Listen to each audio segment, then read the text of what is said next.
I have no idea. Okay. Well, I'm streaming it to your live event. Start me from the back Should be going right now, actually. I've clicked start. Hello, chat, if you're there. I don't have the stream up. Okay. Well, let me see here. I believe... Yeah, I think I've got it here. Maybe once you get a second, you could link it in the Discord. Okay, it's up there.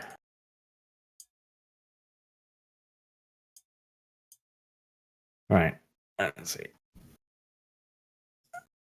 Yep, no, it's live. It's fine. It looks like it. Hello, chat. There.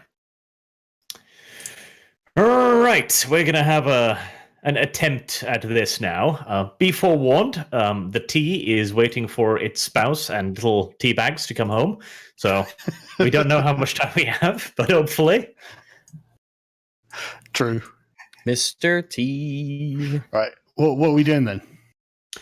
Right, well, the situation was there is a tank coming. That is the commissar's vehicle, you presume.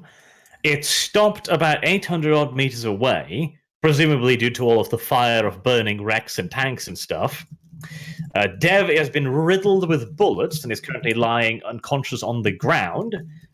Sargon, you have looted a Russian officer's uniform, I believe. Right. I'll put that in my notes. And that is roundabout where we stand, with V still being sleeping in real life, hungover, so works.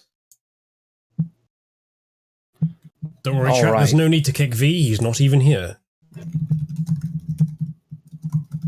I will ready an action for kicking V when he arrives.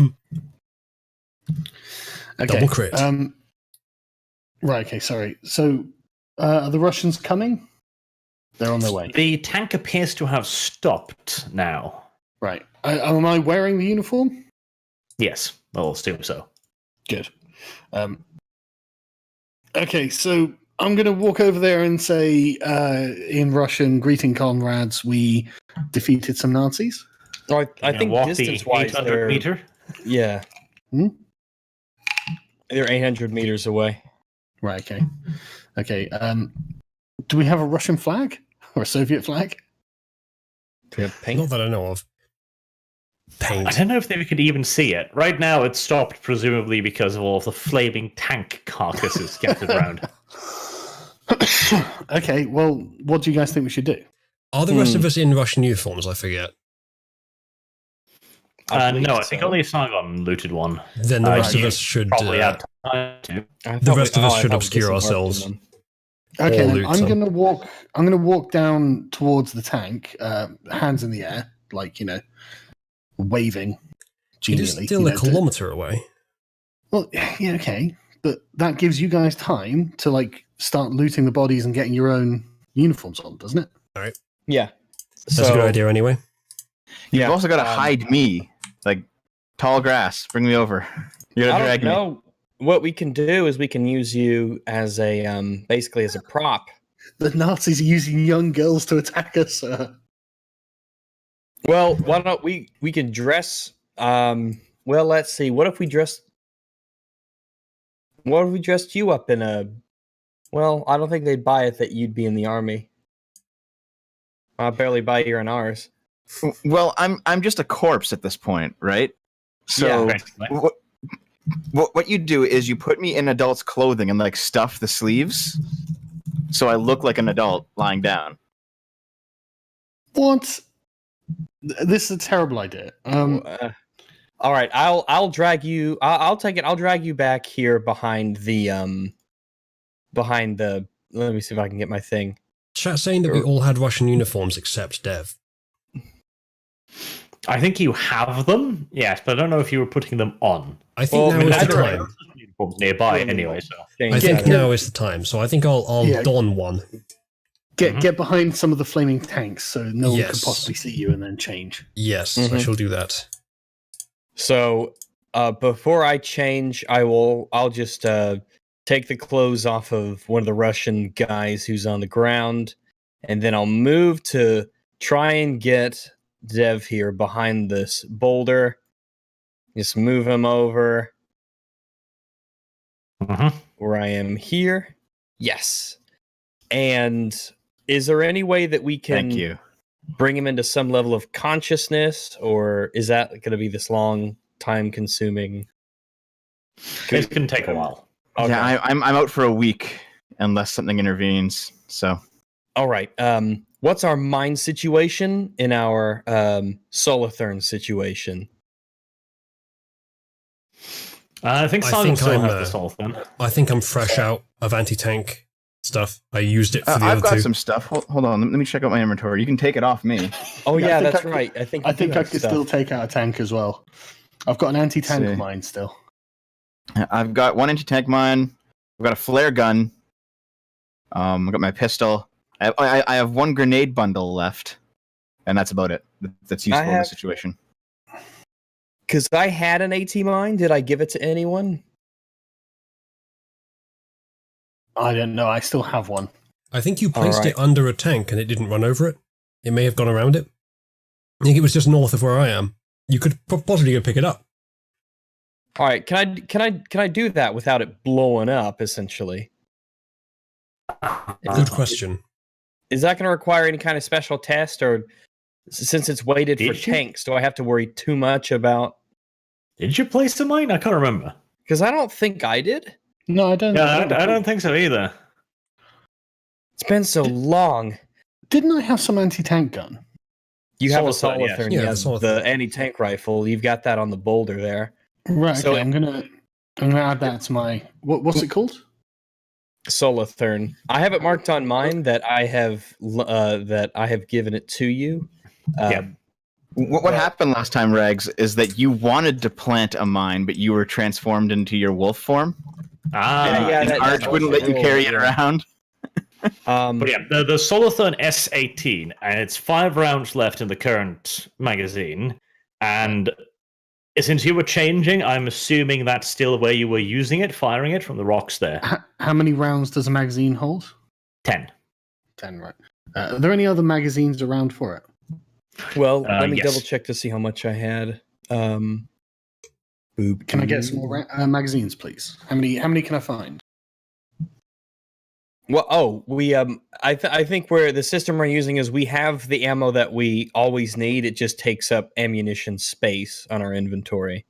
But now you're in combat, so you have one magazine in it. So do you have an extra Solothurn magazine in your inventory? Right, so I got one. I've got the 1, 2, 3. I've got the 5. What I gave everything that I had to him, so what's on mine is going to be what he's got. And I've got the 5 spaces for carried items marked out. So is this just a matter of the reloading process? Okay, but what do you have specifically in the 5 slots? Anti-tank ammo. Okay, so you've got 5 slots marked out for AT ammo. Yes. Okay. Let's not forget either that our objective is to capture or manipulate the driver of this tank. We're not trying to destroy it. So we need to ghoul him, which is what we came up with as the only alternative way of getting him on side. Possibly, yeah.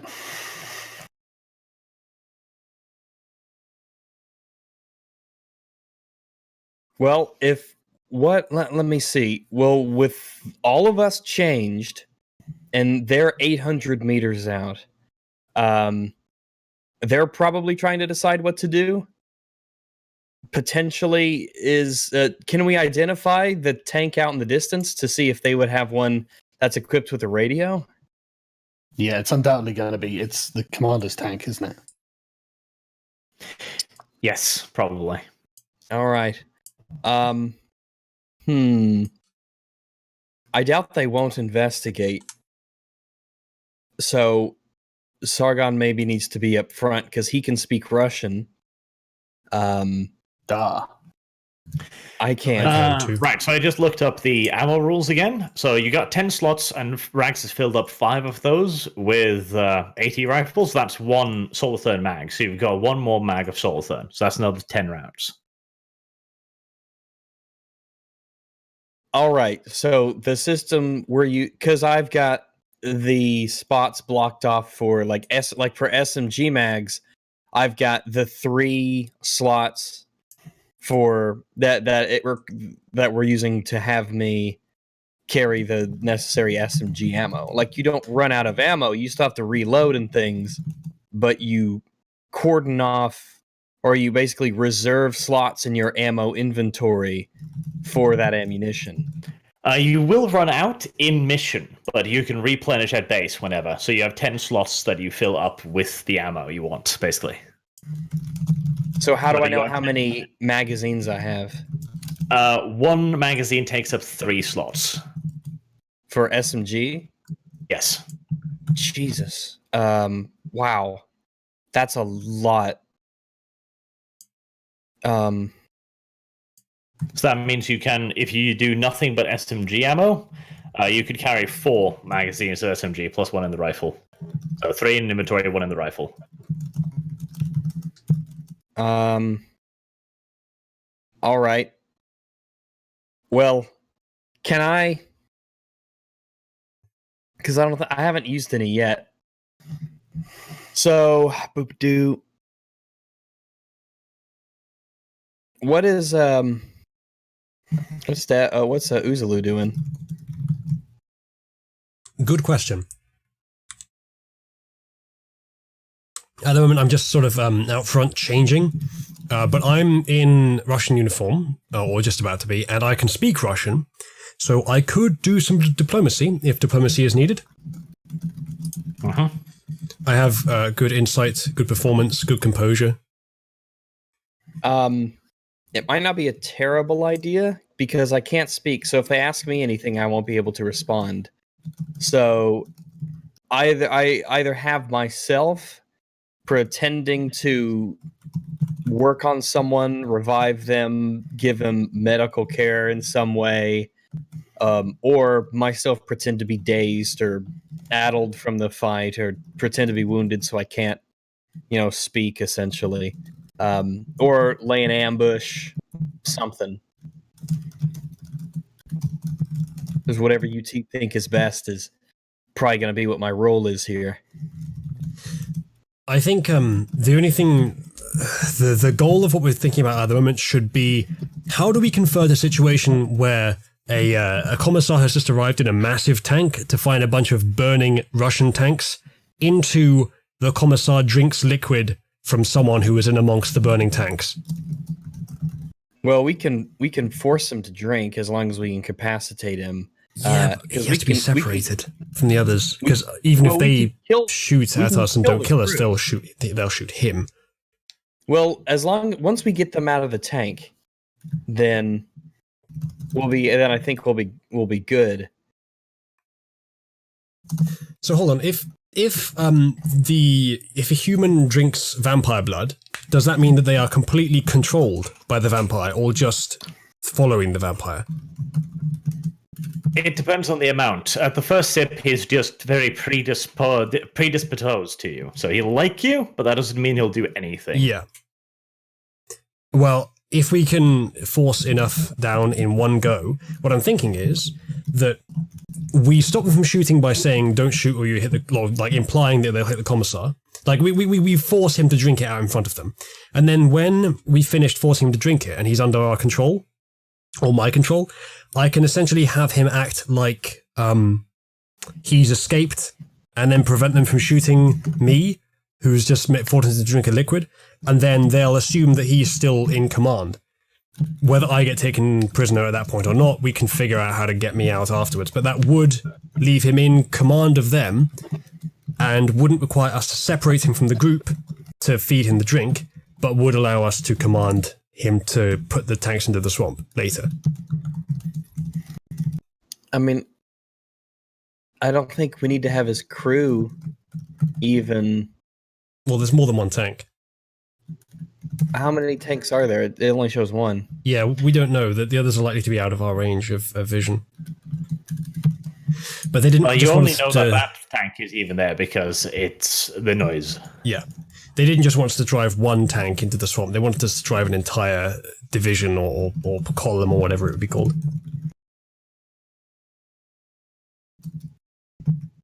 By the way, Sargon, we can hear your typing. Sorry. Yeah. Sorry. So what's the plan? Well, it's have complicated. Do we have a flare gun, like a distress flare gun of a sort? That's on the. I have a flare gun on my body. If you want to come grab it. I think the tanks are having that effect anyway.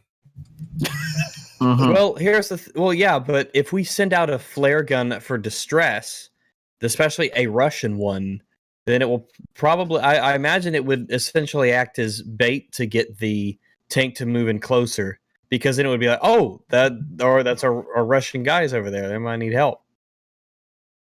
Is there a German tank here at all?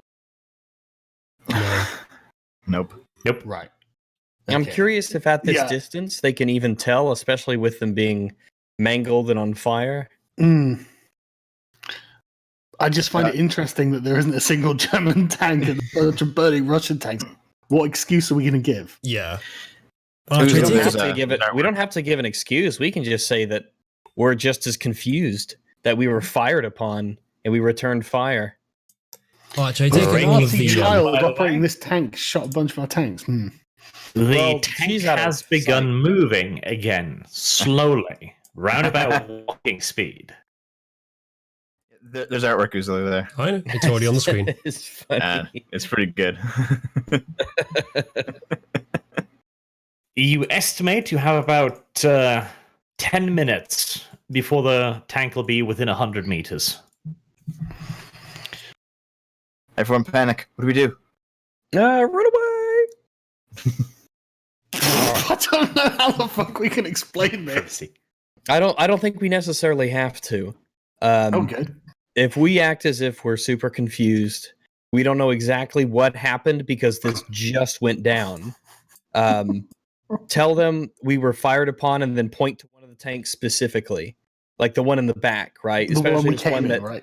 Yeah, like act like say that the tank over here on the left-hand side, it came in from the flank, began firing. It was able to destroy two of the tanks to the ones at the bottom before we were able to get a clear shot, and then it damaged ours, but we were able to destroy it. If you need to expand the story further, we got out. There was some small arms fire as people poured out of the tanks. We can swap our uniforms with some of the Russian guys and put them over by this tank. I don't think we have time for that. 10 minutes. I think we should do the Ilhan Omar defense. I don't know. somebody 10 did minutes something. is a long time. We're wasting it right now. There's one tank not on fire on the map. Are they all actually on fire, or is that one still usable? No, that's our one. Its tracks got blown up or something, didn't it? Yes. Yeah, it's pretty fucked. All right. I don't think any of these are drivable.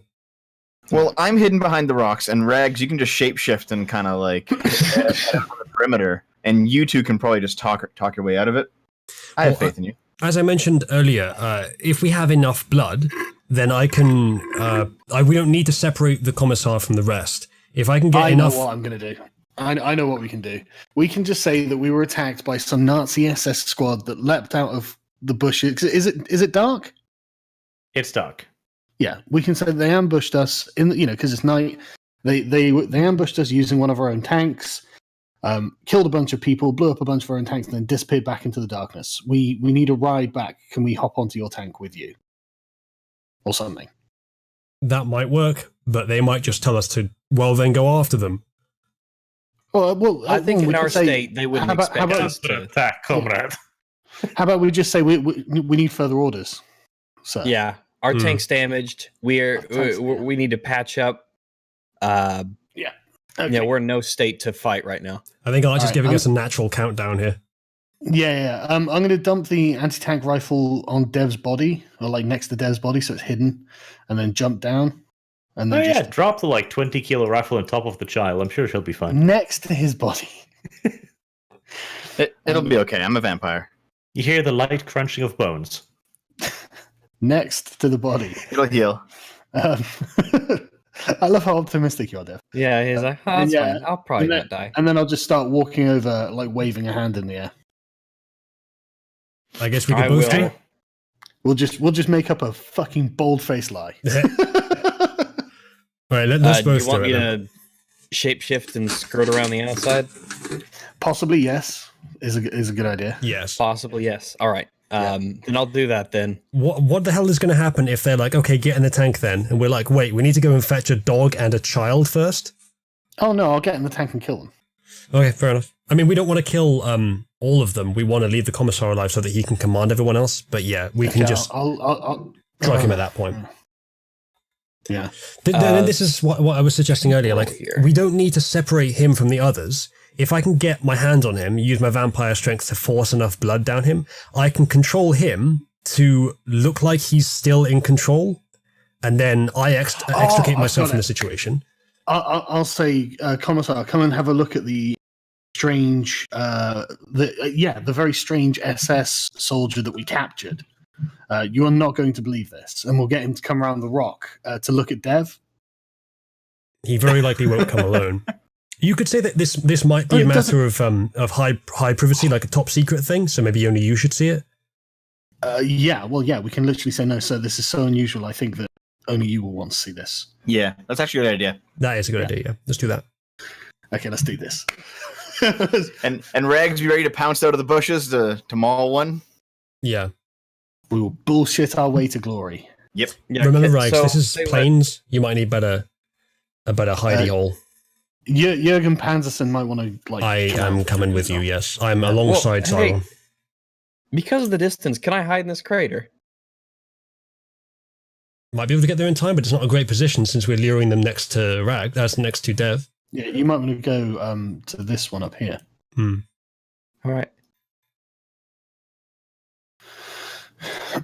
If you hold down left click on the map, Sargon, with the cursor selected, it does a beacon thing. Yeah. But I had the wrong thing clicked. Okay, no worries.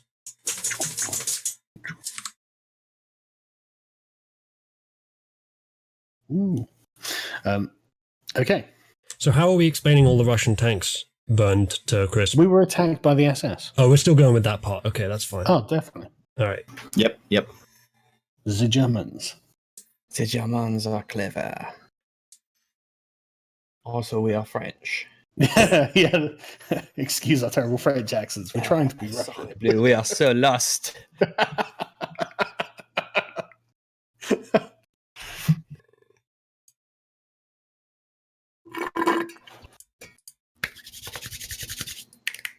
I have a statement from the man himself here that you guys might be interested to hear.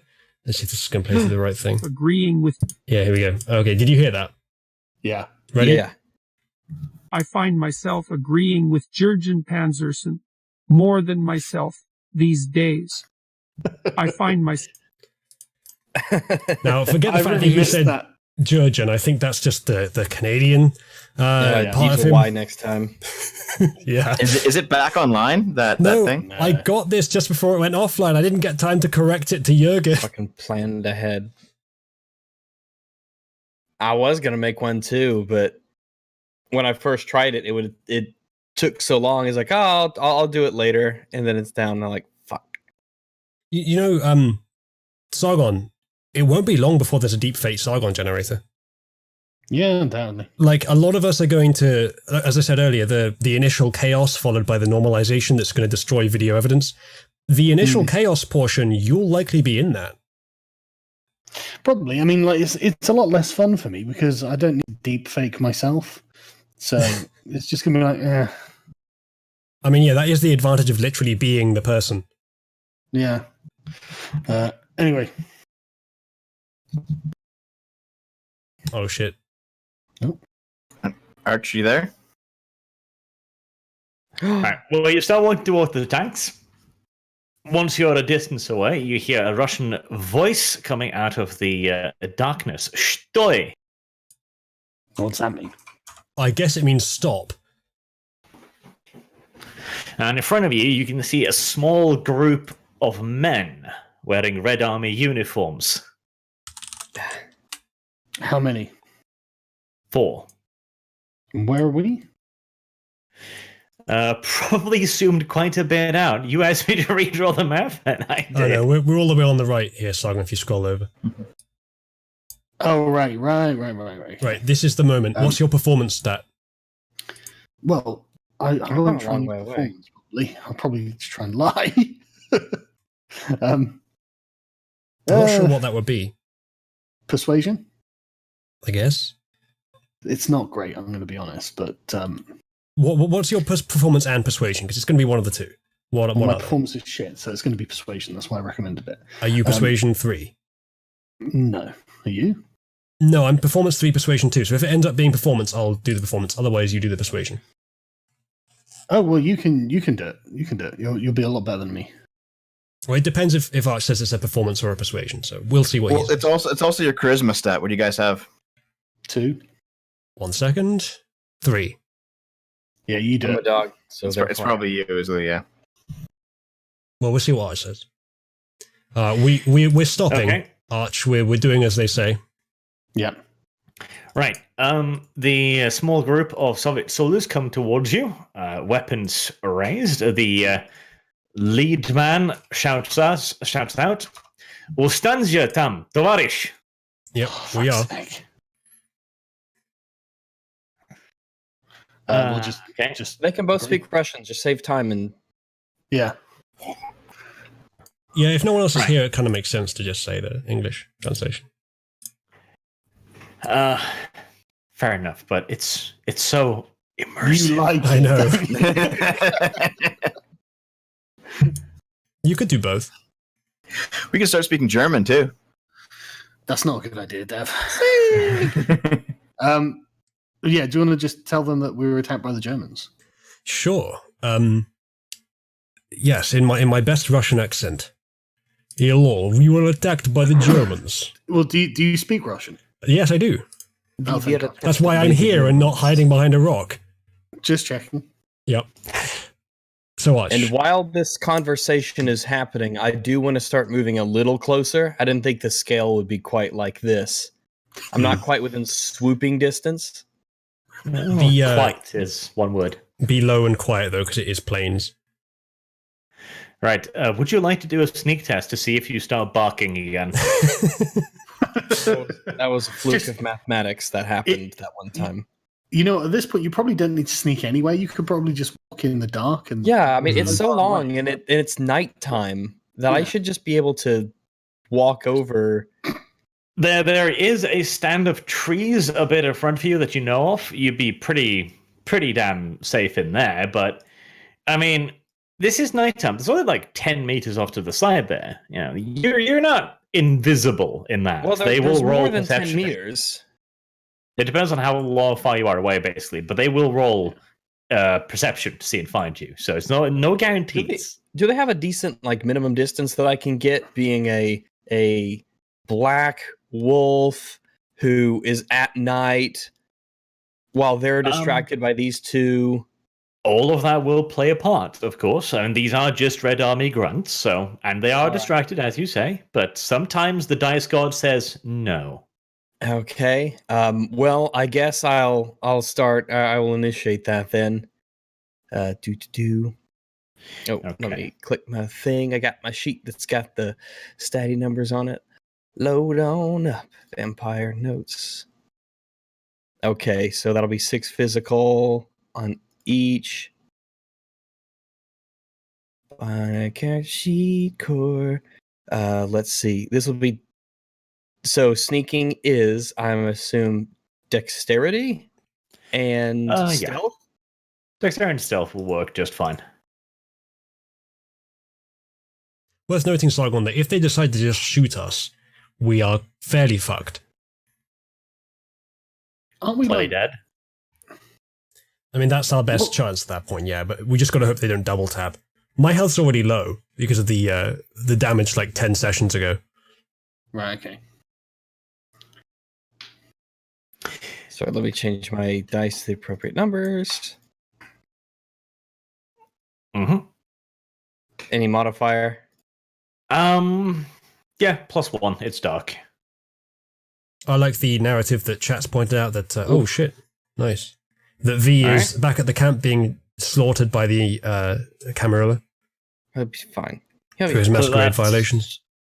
10 plus minus 2, so that's 8 degrees of success. Yeah, that's pretty fucking stealthy. Okay.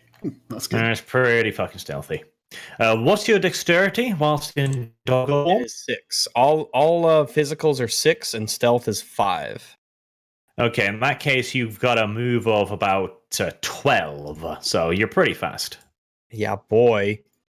Gotta go Nice. fast. Right, so what I'll do is I'll say that you can move like one move a minute or so whilst being a little bit sneaky.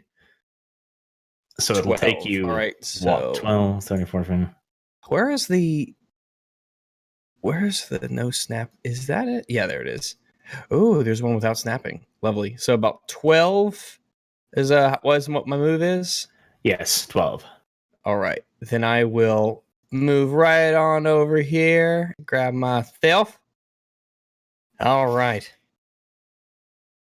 I'll begin the process of moving. Just let me know whenever it's time for me to make another move, and I'll inch myself closer.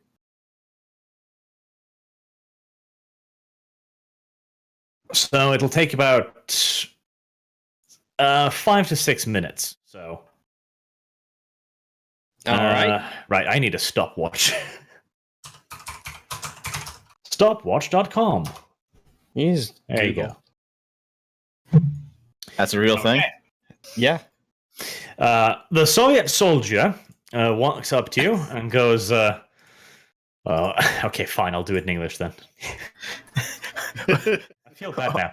You Hold can on, put on a Russian accent if you like. There's new artwork. Do you see that shit? He raises a hand. He's holding what appears to be a submachine gun in his other hand. And he goes, "What happened here, comrade?" We're attacked by Germans.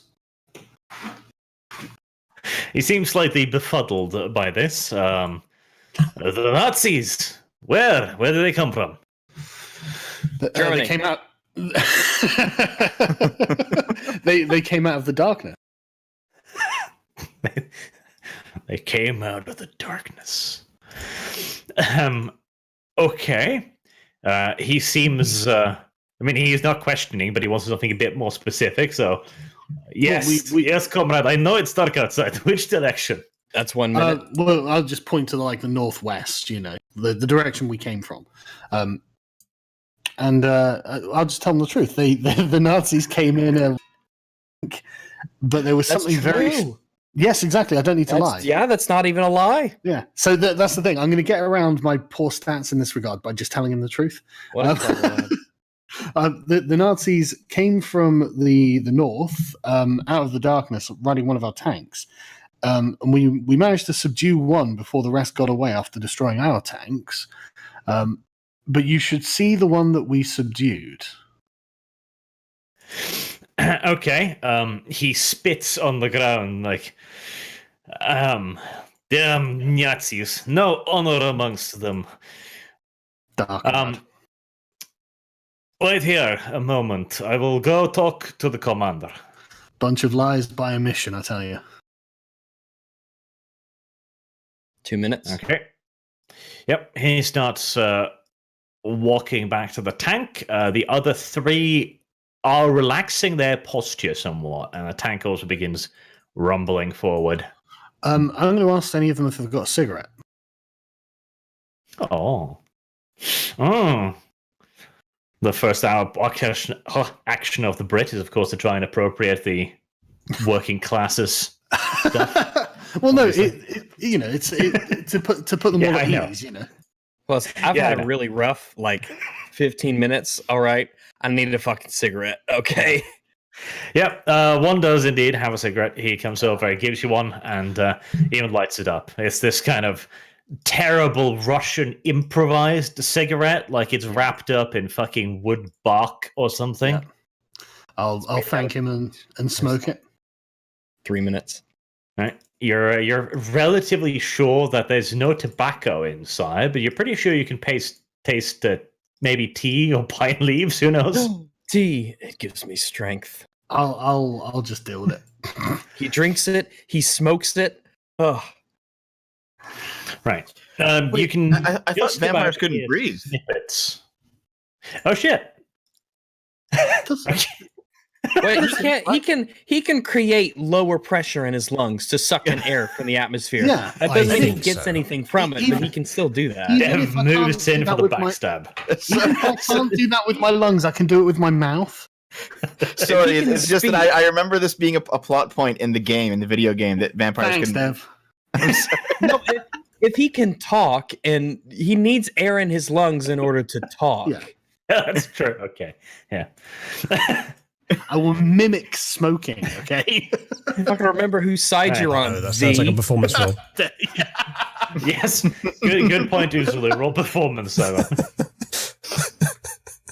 Performance to suck in air through what? He's probably had a lot of practice. Look, I was joking. Unlike Dev. Unlike Chef, indeed. Can we remember that Dev is All this unconscious prove at that he this point? sucks at smoking. Hold on, I did look up the rules. You can Oh, you can thanks, spend man. blood.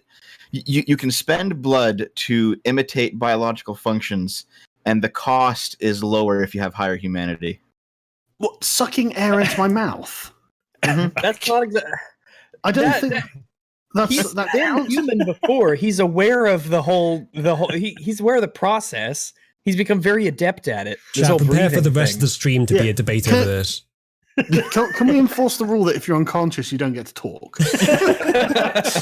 All right. Just server mute Dev. I'll get Disco to server mute him. Oh God. Okay. I guess Sargon has to spend a blood point now to smoke. No, he doesn't. That is so dumb. Also, 5 minutes, but that is so dumb. It's Just so suck in ridiculous. air. If anything, it will allow him to smoke excellently because it won't bother him. Okay, where do I find the blood points? Okay. Just do Alternatively- a rouse check for it. I think. Alternatively, you could just turn away as soon as you start smoking so that they don't notice any discrepancies. And suddenly the problem is solved. Right. You gain a dot of hunger, but you manage to smoke. Okay, I Cigarettes have a make dot me of hungry. hunger. Right. We all remember to thank Dev for his contribution. Well, Sake. there's still a bright side to this. It means that you can mimic all biological functions now for basically the rest of this scene. Great, I'm going to take a piss. Yep. Yeah, no, wait, no, I don't know. Do you need to roll? Do you remember how to do that? Well, no, I've succeeded now, so I'm going to mimic a load of biology. Right. Maybe ask the Russians for some pointers if they've got any advice. You know. Have you guys got any porn in the tank? I need a wank. Anyway, sorry, carry on. The Soviet soldier comes back and he's like, "I've informed the comrade of the Germans using stolen Soviet vehicles. He's reporting back to command right now. We will want to have you deliver a full report. Is there anyone else alive?" Who else is alive? Only the German. I'll do if necessary a performance check for this. We think the commissar might want to come and see the German that was left behind. It may be a matter of top secret intelligence. Okay. Good. Very good. Right. But comrade, can you be sure the Germans are no longer nearby? We've chased them off. We saw them running off into the darkness. Yeah, We're not sure. I mean, it would be nice to have guards, I suppose. We've been here for 15 minutes and no sign of Germans.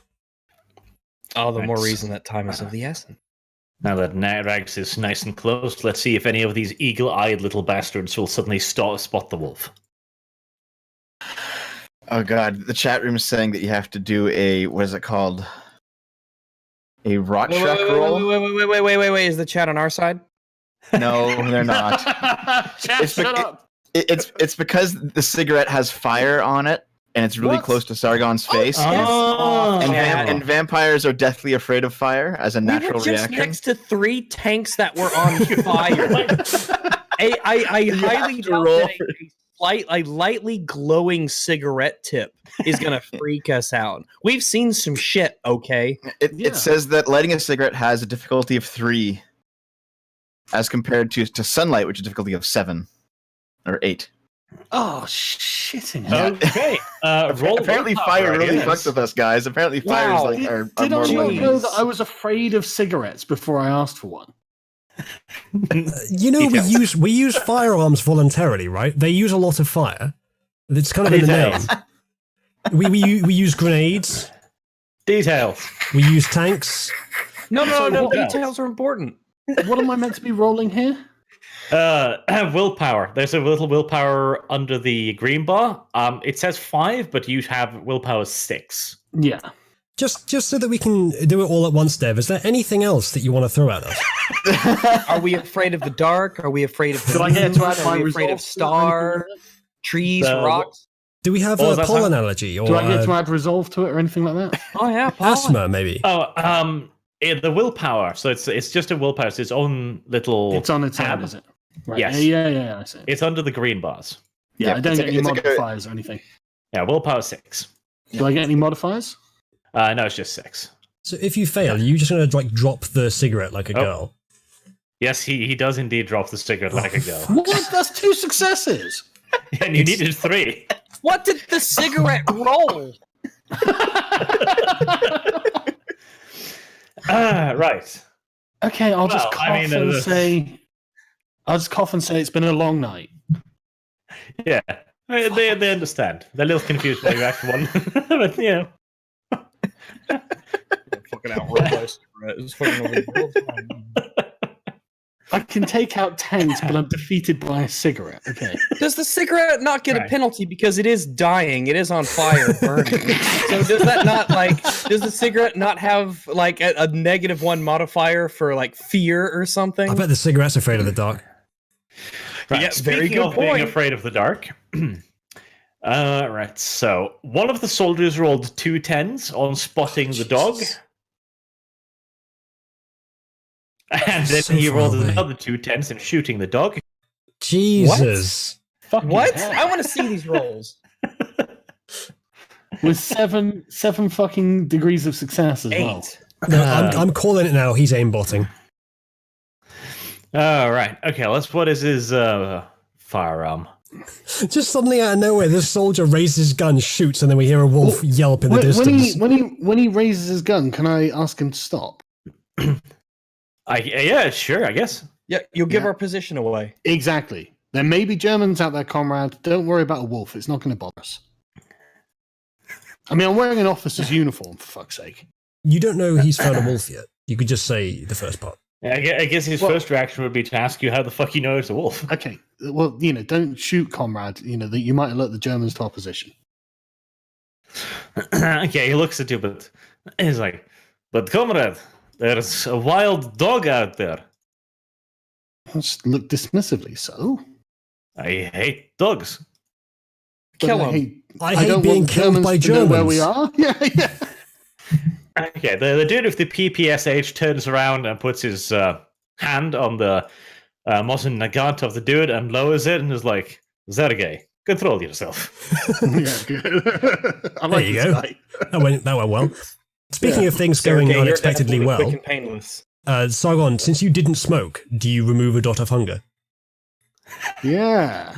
Yeah. Well, does he? He did try to smoke. He just failed it. Oh, But surely Which the means it willpower didn't would, happen. surely the willpower roll would happen first before he actually Yeah. tries to do the smoking.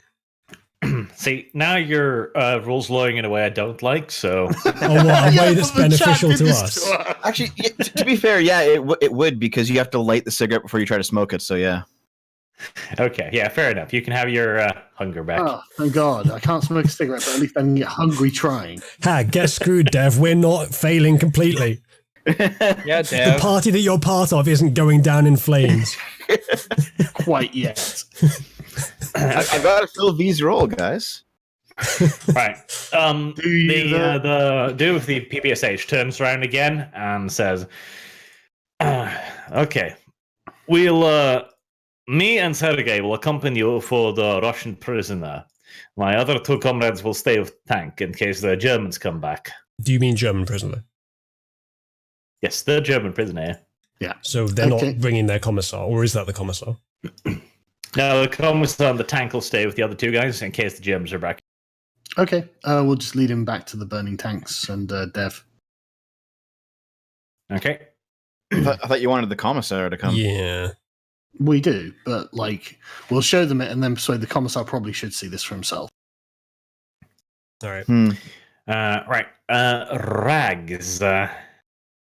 Oh, Sargon, I've got a Let's brilliant see. idea. You might have already thought of this, but we'll just tell the Russians that this little girl was carrying this Solothurn rifle, and we don't know how.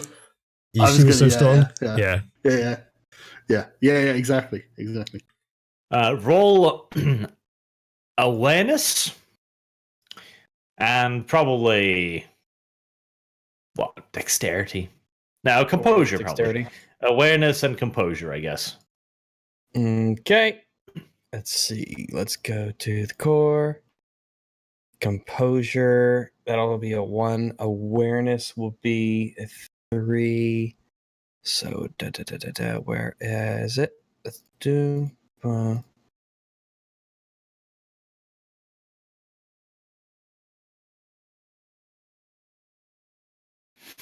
3 degrees of success. Right. You managed to keep track of one of the riflemen. So you know where he is. The other guy disappeared into the darkness to the south. If he's alone, well, he's still close enough. All right. In the meantime, Sargon, Uzulu, and you Soviet start walking back. Would you like to stay where you are, Rags, or do you want to shadow them? I will shadow them. Okay.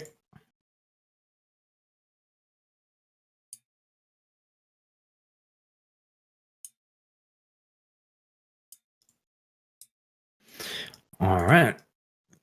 So you get back to the bunches of the wrecked tanks and stuff, and you can find the little corpse.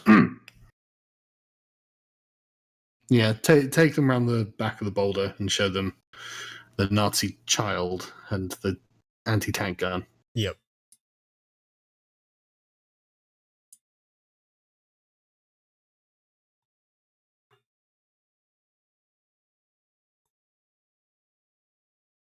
Can we see them? I assume Archer's doing it. That's the first rock that comes to mind. He's putting the rock in. This is not quite accurate as to the precise precisions, but I'd have to draw another like 25 meters of map off to the left, and I can't be bothered, so... Is it a picture of Dwayne rock. Johnson? No, it's just a rock. Okay. Yep, you show them the little Nazi child soldier still holding the Solothurn rifle. All right, I'm gonna. The guy with the PPSH goes up to it and is like, "Oh, I'm gonna small for a German." Yeah, but I'm gonna point out this is a child, a girl wearing a Nazi uniform with an anti-tank gun. I'm gonna use performance if necessary to just act freaked out by this, like reverent at just how strange this is, and recount what I saw her doing. Like she was standing on top of the rock, firing the gun at infantry. What? Why not at tanks? Sorry? Way more cool than it actually was. Yeah. Yeah, her firing at infantry is much more threatening, because you don't want to be hit by a Solothurn. What Okay. infantry was she shooting at?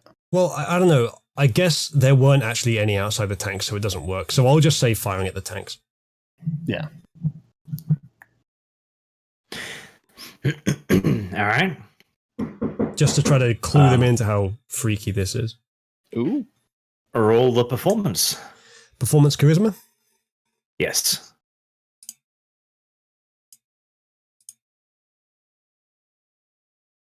That's not Okay. fantastic. It's not awful. It's not an Oscar-winning performance, but yeah, it's not bad. Okay. Yep, the deal with the PPSH is a little like, oh, I didn't know the Germans were quite so progressive, bringing children to war. I mean, the Soviets have a long and proud tradition of adopting children into their regiments, but yeah. Well, how badly injured is by the way? Dev's corpse is fucking. It's bad. I mean, bullet holes bloody everywhere. He kicks the little corpse and goes like, "Well, you did quite the number on this one." Okay, does Dev have pointed teeth? Oh, hold on, I can move. Do you want me to play this up? I think he I might want have you to just lay there for a minute. Just stay Okay, still. okay, because I can. If we're going with the whole supernatural route, I can actually be like, No, because then they'll shoot you. I don't want them to put more bullets into Yeah. you right now. Okay, okay. It's a zombie. But the point is, does Dev have pointed canines? I do. Well, maybe. I mean, they haven't checked yet, but I'm sure I can get them to. If I mean, Well, to no. be fair, As in, is it an obvious sign of him being a vampire? I don't think we need that. Like him just looks being in the weird. army at all and holding the rifle is enough to imply supernatural powers. I think what we ought to. Yeah. I mean, No, I don't think that's enough to imply supernatural. It's fucking weird, right? But we need. I think that if we show like Dev's got pointed canines or something, and we bend down, pull up a bit of his lip so he can see it, and it's like you should get the commissar to see this. Well, the problem is that I'm a toreador, and we look like humans. It's one of our traits. well, Damn. I think no, then. I think we should say that if something along the lines of if the Nazis have this kind of power, we don't want to create a panic by letting everyone in the army know. I think we should send this up the chain of command. I think the commissar needs to see this, etc. Something like that. Like, because it's something unusual, and we can big up how effective she was. Oh yeah, absolutely. All of which, if necessary, we can do performance or persuasion rolls for. Okay. Well, if you want to convince them that this is supernatural, that'll probably be a persuasion, yeah, and probably a relatively good one as well. Otherwise, they just assume you've gone crazy. Russian grunts, roll for epistemology. Well, we don't have to imply supernatural. I mean, we don't have to state supernatural. We can just say We can just play dumb and say this was weird. we'll just say and say how effective and scary it was, and then say that this is clearly something different from what the Nazis have, and it's clearly very dangerous. From what we thought the Nazis have, it's clearly very dangerous. We don't want to cause a panic. We could just also need go to- the super soldier route and just make it like more of a scientific thing. Ooh, good point. Oh, From that'll the convince unconscious corpse. Well, we don't know that, but it could be a possibility. So we'll leave that open, I think. Lolly Supergirls, fucking hell. Mm-hmm. Okay. Well, regardless, I think there's going to have to be some kind of bending the truth role required. Go ahead, Oozley. That's what the performance is for. I don't know if saying, well, yeah, in this case it would. I think this would be what? Persuasion if you want to talk them into it, or performance if, I don't know, you want to reenact the scene, I guess. Just That's describe what I'm going happened. for. Yeah.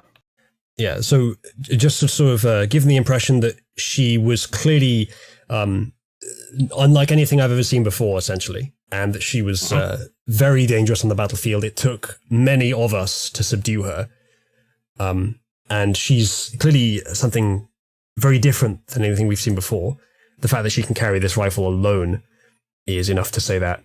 And we think that the Russian intelligence, whatever we call them, should be aware of this, and we shouldn't let it spread to the infantry or it might cause a panic. That's essentially what I'm putting across. So performance with charisma. That's more like it. Okay. You give them quite the performance of, interpretive dance to get the message across. Let's see. Hopefully 4 or 5 degrees of success. That's pretty damn good. Okay. The dude with the PPSH seems convinced. His buddy is like, Nikolai, what? A child caused them this much problem? You sure they not just gone at vodka too hard? Her uniform is tailored child Nazi uniform. Yeah, Comrade. that is strange. That is Comrade, fucking strange. you won't believe Yeah, this. exactly. You won't believe this, comrade. We were actually sober during the fight. Okay, Yeah, no, that- No definitely wonder you goes. sustained so many losses. Yes. Like, oh, well, that's why we lost 3 tanks, I guess. Okay. Yeah, but the guy who seems to be in charge, at least, buys this, so Right. his poor little friend doesn't really get a say. Good enough. Okay. Right, well, you must tell this to the commissar. But what the fuck did I name this guy again? I shouldn't give them names if I can't remember it. One of them was called Sergey. Sergey, yes. Sergey, pick up the corpse. We'll drag it off to the tank. Sergey was the one that was afraid of dogs. Yeah. Sergey shoulders his life rifle and curses quietly under his voice, and he prepares to start dragging the child soldier. Okay. Should I do anything now, or I'll pick up the anti-tank gun and just put it over my shoulder. Just carry it. Okay. Dev, now would be pretty much the worst time to move. got it? So, go ahead, Deb. Roll for it. No, do that in front of the commissar. Maybe.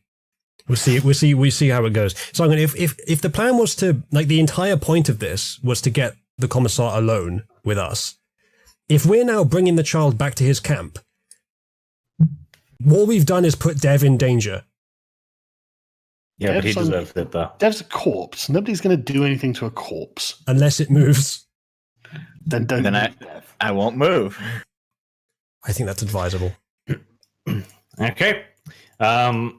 Sergey drags the child all the way back to the tank, cursing all the while, making sure to hit the occasional rock just to, just put an emphasis on his dislike of the task. Dev takes 1 point of blunt damage. Thanks. I'm already dead. Yeah, but when you wake up, you'll have a hell of a headache. Maybe if you hadn't. I mean, all I'm saying, Sargon, it wouldn't be strange if you decided to kick the German that gave you so much trouble. That's true. No, I put all the bullets in it. Don't worry. Okay. Sergey dumps the child on the ground again, and Nikolai goes up to the tank. Mm-hmm. There's a muffled conversation that continues after that. Chat raises a potentially valid point here about the Russians not doing anything to a corpse. They say, Sargon, how long do you think it's been since these Russians have seen anything vaguely female? Jesus Christ! Listen, I don't think. Dev, I wouldn't even rape you, but It's The not Russians rape if might. she's dead. I mean, that I think is it a good point. definitionally is because I don't think a corpse can consent. Well, yeah, but, Yeah, but you're a not corpse also raping, isn't a moral like, agent. sex toy if you fuck it. Yeah, but neither's a dog. Okay, not moral agent then, but like physically intact agent, someone who has sovereignty over their own body. A corpse Keep doesn't in really mind, fit I'm that still definition. actually alive. Yeah, we know it's I just rape, looked- but they Shut don't. up, you're playing dead. I don't even think we agree that animals Talking have about the sovereignty over their own principle. bodies. Well, Sergey Well, would like Rags to is gonna point like your out he may philosophy, not have Sargon. seen a woman in several weeks, but that doesn't mean he stoops so low as to fuck children. There's a difference. Oh, there's No, a but dead child. He would justify it by saying, look, she's clearly very mature for her age. Look what she's doing. Okay, Sergey is going to have to explain to Uzlu the difference between woman and girl. It's like, look, comrade, one small, one large.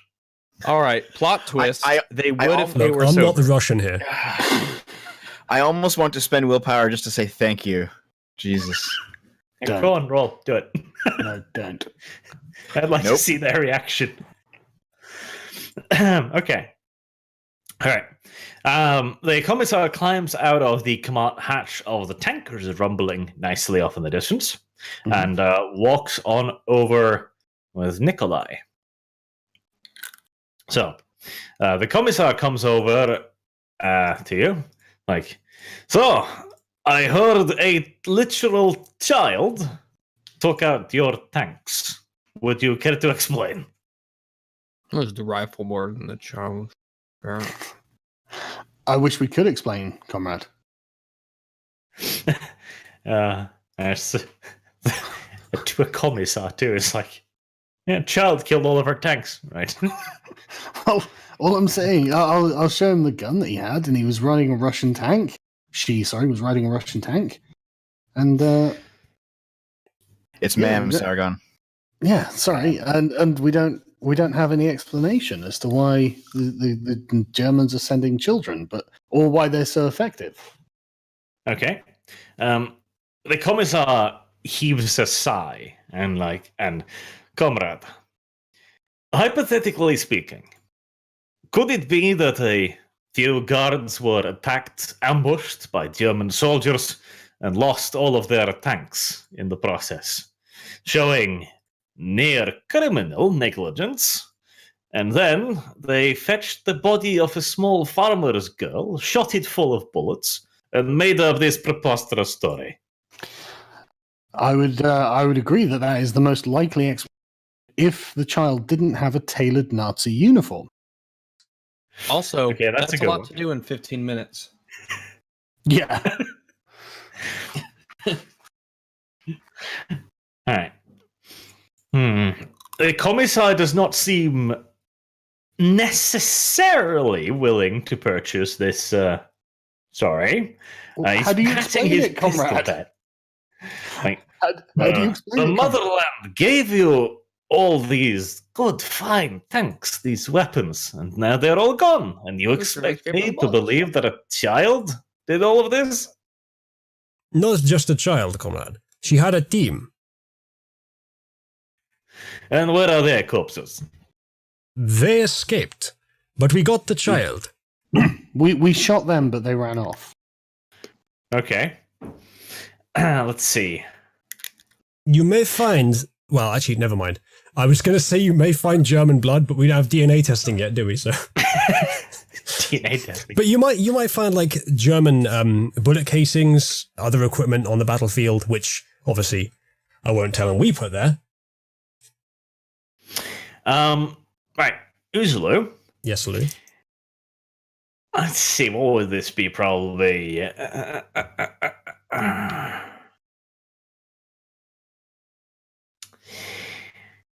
Roll me awareness and composure. Oh man, can't I do that? I've got good ones on that. I've got 2 and 4, so I should be alright. Okay. Bark. The one I'd like to ask what this is for, but I suppose I'll find out. Any modifiers? No. But you will find out. Ah, shit. Okay. Surprisingly swiftly, the commissar reaches down into his belt and pulls out a small truncheon, which he proceeds to smash you across the face with. Commissar is not a very stable individual, I don't think. Strong and shit. stable leadership, my ass. Needs more vodka. Okay. At which point he then starts shouting at you. You fool! You think I'll believe this? You were drunk. You lost all of these tanks and let God knows how many Germans sneak through our lines. How do I know any of this is true? I'll yell again, tailored Nazi uniform on a child. I can You move have if to you like. I can show him. It's an option. Yeah. That's a terrible idea. No, we could. In fact, I'm going to say we shot them lots of times, but most of them just ran away. We think they might be super soldiers. Okay. We've heard whispers of secret Nazi experiments. Who knows what they're up to? You know they have no morals. And sir, Yeah. how do you explain the uniform? The Germans are the most evil people on earth, sir. Right. Persuasion and charisma to give him the whole super soldier thing. But tailored Nazi uniform. Like, how does he explain this? He's a commissar. Does he need to?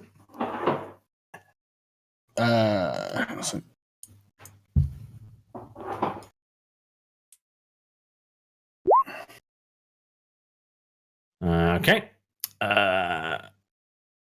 Persuasion. What? 2 dice? I'm not a very persuasive guy. I believe you, Persuasion. Sargon. I'm more about pointing out the logical inconsistency Yeah. How You know, charismatic do I have to be to point at the Yeah, uniform? where did we get this fucking Nazi uniform Points from? and charisma. Okay, all right. He doesn't buy the whole super shoulder thing that you shot them multiple times, but you could, make a point out of the uniform. I'm trying. Intelligence probably plus, I don't know, awareness, occult. I mean, actually, occult would be good here if you're trying to make the point that this is unusual in a, Oh yeah, creepy absolutely. I would absolutely love to. Yeah, occult plus intelligence would allow you to present a logical case to this guy. See, I would argue Yes. because I have low occult, but Sargon has high occult, so I'll stay quiet. Yeah. Okay, 3. That's definitely better. He seems he hesitates for a bit. I mean, Uzla's bleeding from his nose, so maybe that's what makes him hesitate. But no, probably not. Oh, I Probably bet not. these Russians think OJ was innocent. Well, the other Russians are just looking a little bit cringy, I guess. They're just looking at the commissar and sighing, like, yes, this happens often. Mm-hmm. so we're turning this into a class conflict. I think the Soviets do that. Yeah, it's a nested class conflict. Yeah. Yes, it is. Yeah, recursive. Okay. All right. The commissar pauses for a second, cudgel still in hand, and goes over to the corpse to examine it. And he leans down and starts poking around at it and looking at the uniform. Dev, would you like to move? Damn. Okay. Absolutely not. No. Very wise, Dev. Okay.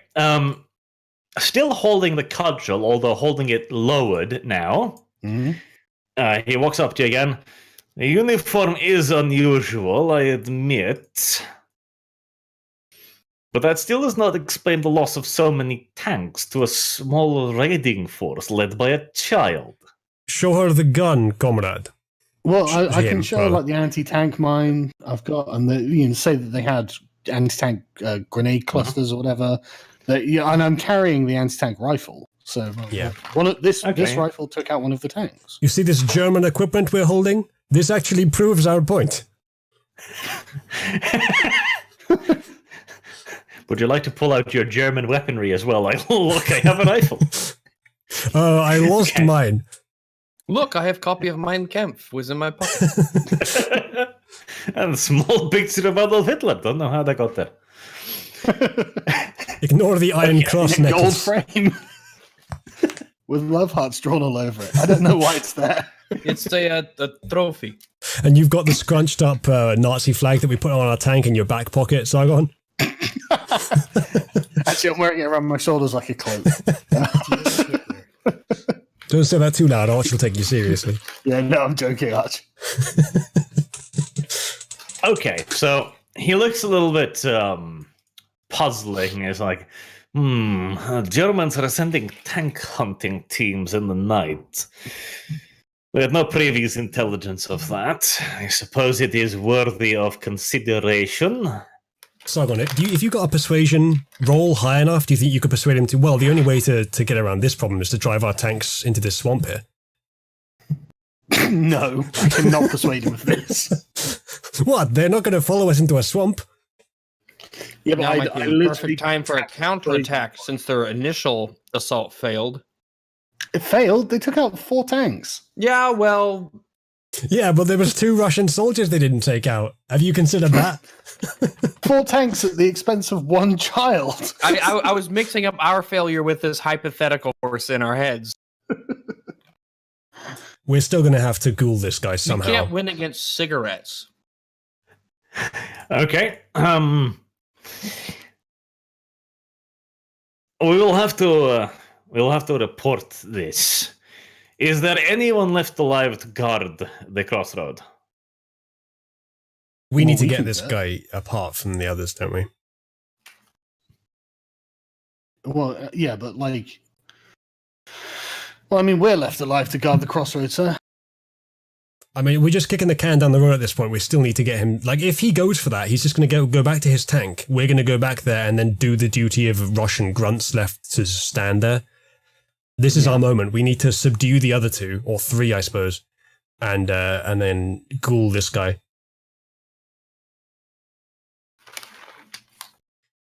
I don't suppose there's any chance of Dev getting up and helping. I don't think he can. You have the element of surprise. Yeah, but we need to take down 3 very quickly with one of them next to us.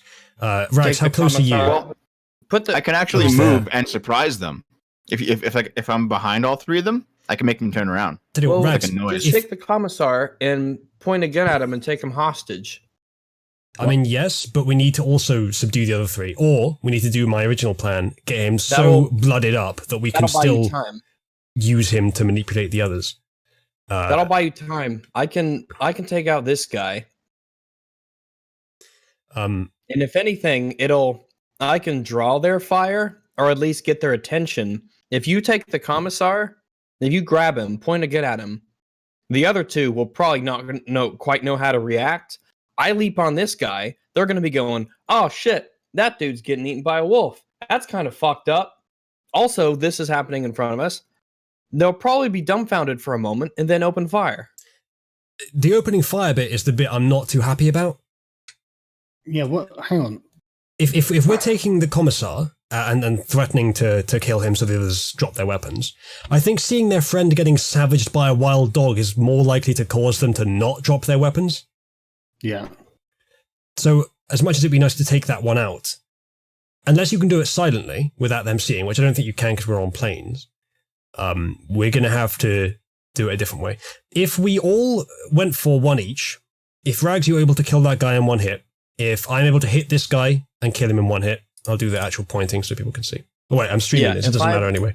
And then Sargon's able to kill that guy. Opportunity on him, yeah.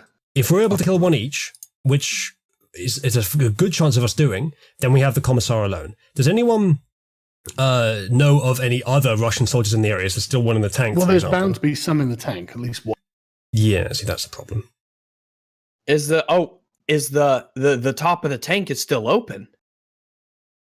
If I leap on this dude, take him out, I could jump in that tank. Might take too long. Oh, actually, you could do that before we make our move, and once you're in the tank and they're distracted, then we make our move. I have a question for Arch. Could I have it's 12, I get a 12 movement. It is 12 to the tank. Can I just basically dash past this guy before he even knows what's going on? No doubt he is going to cry out and he's going to cause a distraction and he's going to say, oh shit, there's a fucking wolf in the tank. That's an unusual thing.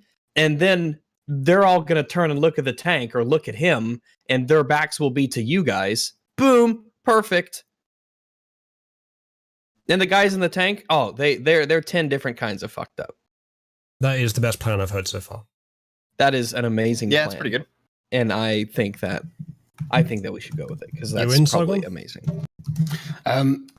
If you want to leap, you can just get up onto the tank by just moving. But if you want to climb up onto the tank, then get onto the turret, and then in through the open hatch the commissar left, that would probably be a test. Let's see, what will a dexterity test? Because I'm willing to do that because I've got great dexterity as a wolf. Probably dexterity athletics, just to get up there, keep your footing, jump up the hatch, etc. Yeah, let me take a look here. Because I will have a let me check. Athletics of, let me see if it has any other, like a special skill. Because I have 3 by default. Awareness 3, Intimidation 5, Stealth 5. I assume that unless it's stated otherwise, and it wouldn't not make sense for a wolf to have it, it would be what I normally have. So I'd probably keep an athletics of 3, and I've got a 6 for dexterity. So yeah, I'm down for that. And this would I get a bonus for initiating like an ambush of a sort or startling? Basically coming out of the darkness. Because you're not attacking them. This is like a dexterity test. Probably I'd say difficulty 3, probably. All right, let me do this roll then. Yeah, It'd be hilarious I'll do that. If you do all this successfully, you get in the tank and there's no Russians in there. Well, that'll still fulfill the main point, which is the huge distraction. It's just going to be a lot of effort for nothing in that case. But I know there probably are, so go ahead. Oh, it keeps me sharp. That's So true. let me do athletics plus dexterity. Let me just make sure that's where it needs to be. Boom. Nice. Good job. Wow, that's Nice. 2 crits.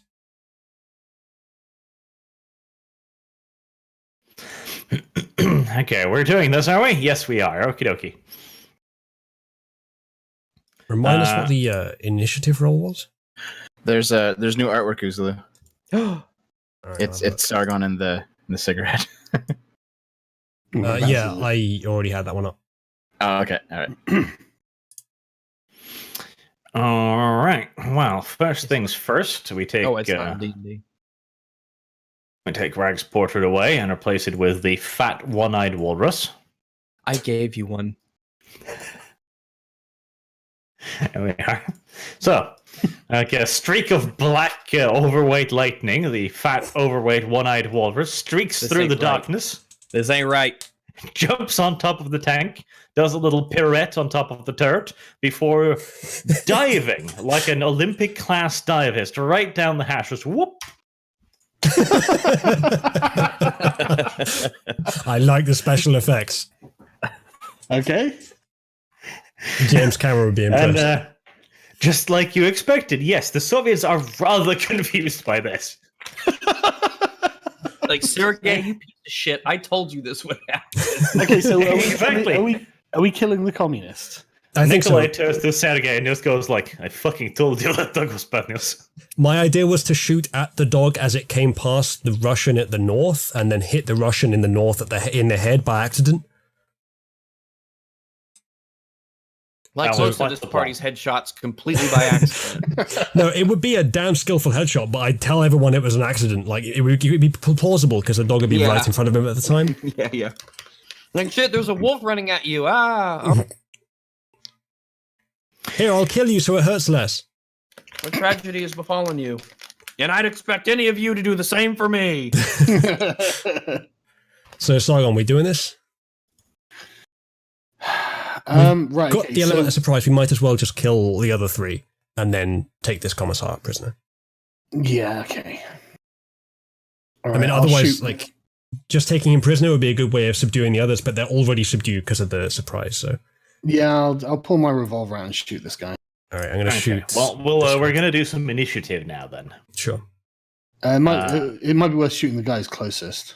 Fair enough. Wow, yeah. they don't know they're in combat. No. You know, you're probably going to get the first turn regardless, but once we're done with that, we'll have to see initiative, so. What am I rolling for initiative? Oh, God, it was something dumb, wasn't it? It was I see. Rollbook. Initiative. composure plus something. It was a number of d10s equal to composure plus awareness, I think. If I can just get the bloody... This is not the right... This is not the right rulebook. That sounds about right. So I've got 2 awareness, 4 composure. I think I'd then rolled 6 d10s. Yeah.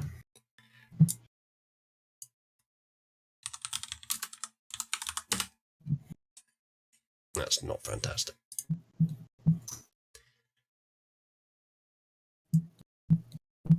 Mine was pretty good there. Yeah, I guess you're doing the There we first shot. go. Initiatives. Rating equal to their composure plus awareness. Yeah. Right, I'll be back in a second. I'm just going to take this quickly.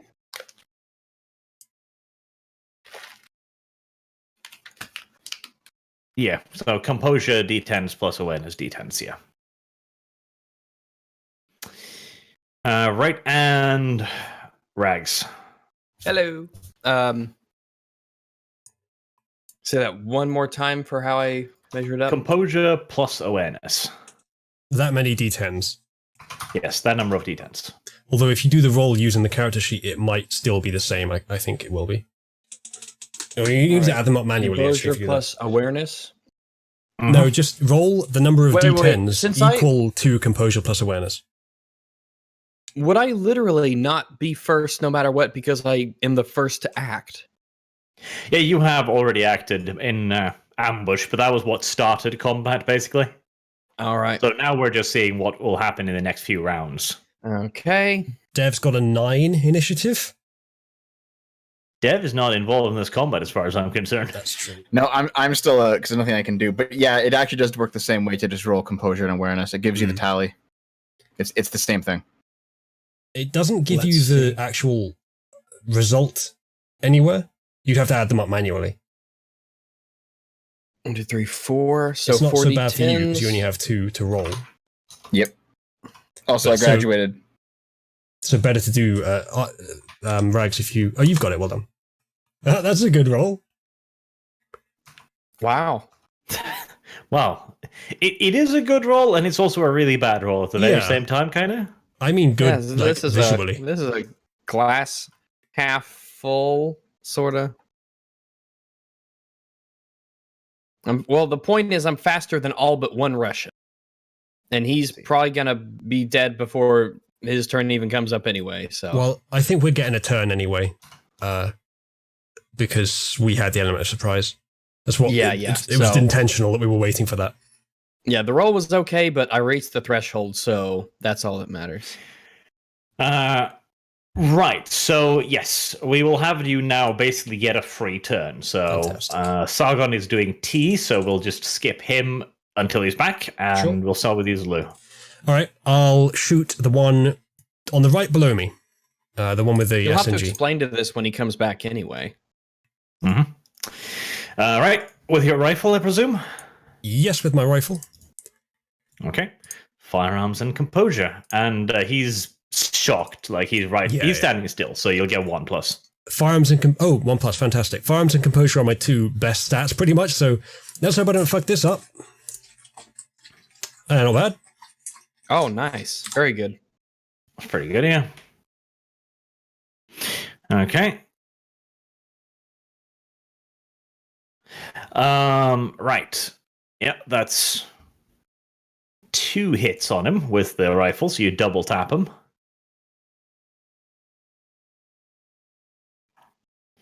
And that's a Carabiner 98K, so that's a lot of damage. That's a lot of damage. I don't think he's getting up from that. No, he really is not. He crumples to the ground, and not even having raised his weapon. Good up.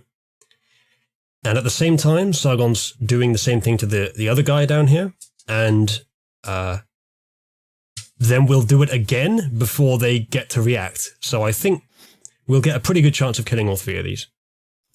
And dictating poor Sargon's action. Now, Rags, you are inside of the tank. There are it's actually quite a few Russians in here. It's a little bit cramped, actually. There's 3 other Russians in the tank. They seem confused. Jesus, 3 more. Well, you've got to distract the gunner.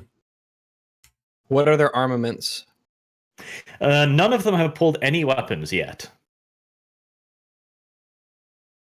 The one, let me see. I'll have rudimentary familiarity. The inside of the tank. It's the one we've been using. So, No, this is a T-34-76. I was going to say that. Oh, this is different. This is a different one. Yeah, this is the land ship equivalent of ours, which was just a land rowing boat. All right. Let me see. Well, if there's any of them with rifles, I'm not going to attack them first. I doubt they'll be able to maneuver there. If there's one with an SMG, all right, would I even be able to tell what they're armed with, or is it all just not even on them? They're not even prepped. They're just sitting in a tank, not even. They're just sitting in the tank. All right, then I'll just leap on one of them and just fucking tear his throat out. Okay. Yep. Melee and composure, I suppose. Oh, strength. Composure. Strength. Yeah. Yeah, never mind, strength. 1, 2, 3, 4, 5, 6. And melee will be okay. Maybe give him a +1 too. Yeah, +1. So let's see. We're going to do melee plus strength plus 1. Nice. Yeah, he's yeah. That's one less Russian in this world. You'll be able to get one more potentially in your next turn before they get to react. Very true. Right. Sargon, the overlord of T, is not yet returned. Shall we skip his turn and just shoot him once in the face for free? No, we could wait a second if we need to, or if I don't mind waiting. He probably won't be very long. Then again, it is Sargon we're we talking can wait a about. moment. It's all right. Give Dev his character. You want me to play it? It won't take long. Well, you cue the Monty Python intermission music. Yeah, unless that was his family. No. We're his real family. He would tell us. The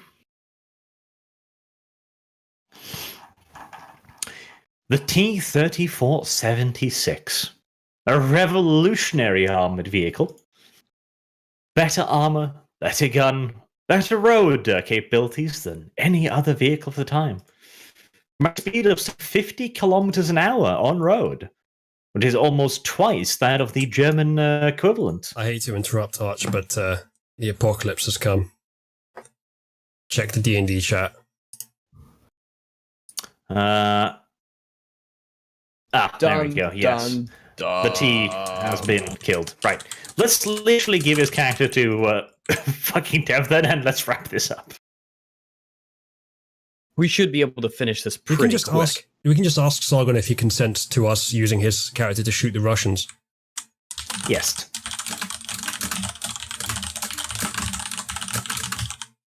How do you live with that? Sorry, I thought I had myself muted.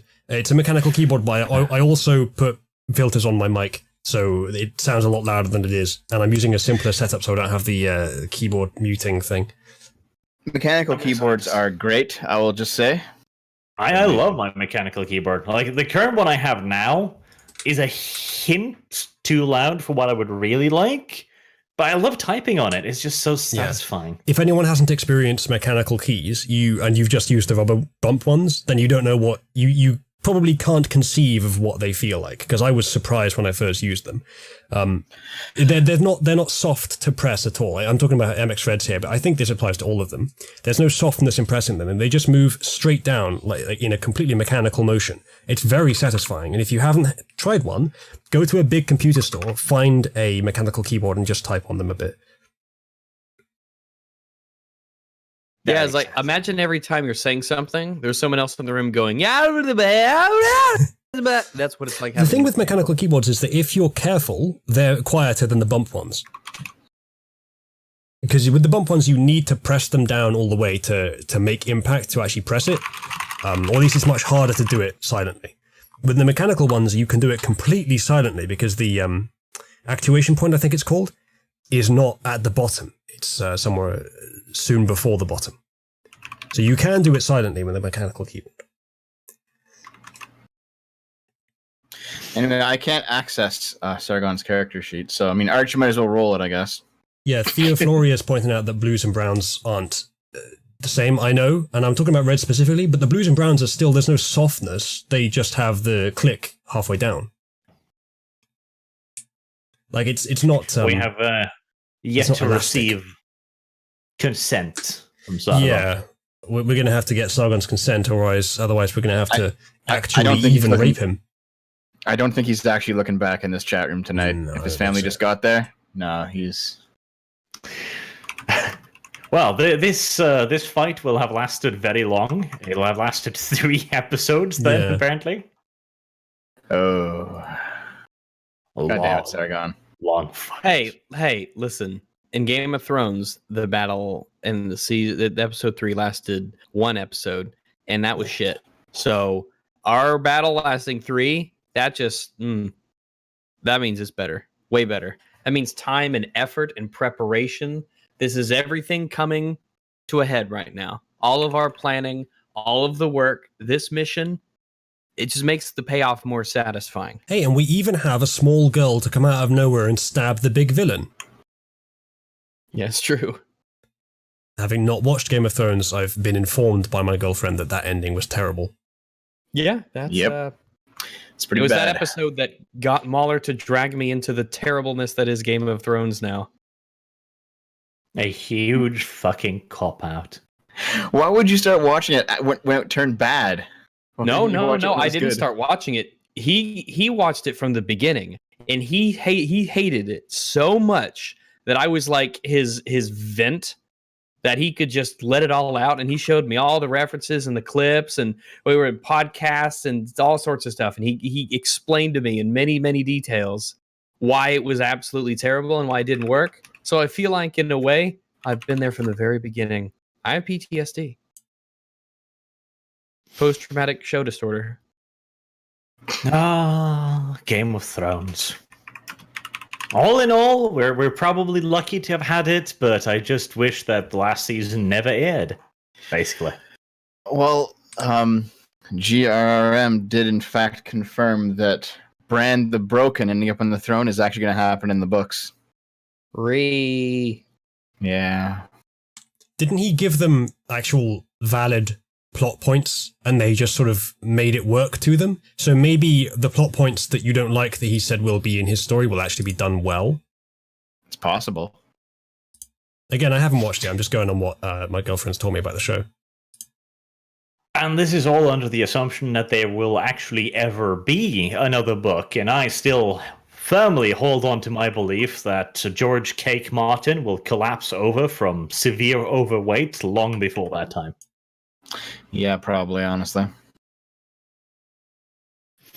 He will collapse in on himself. He will implode. I'm almost certain of it.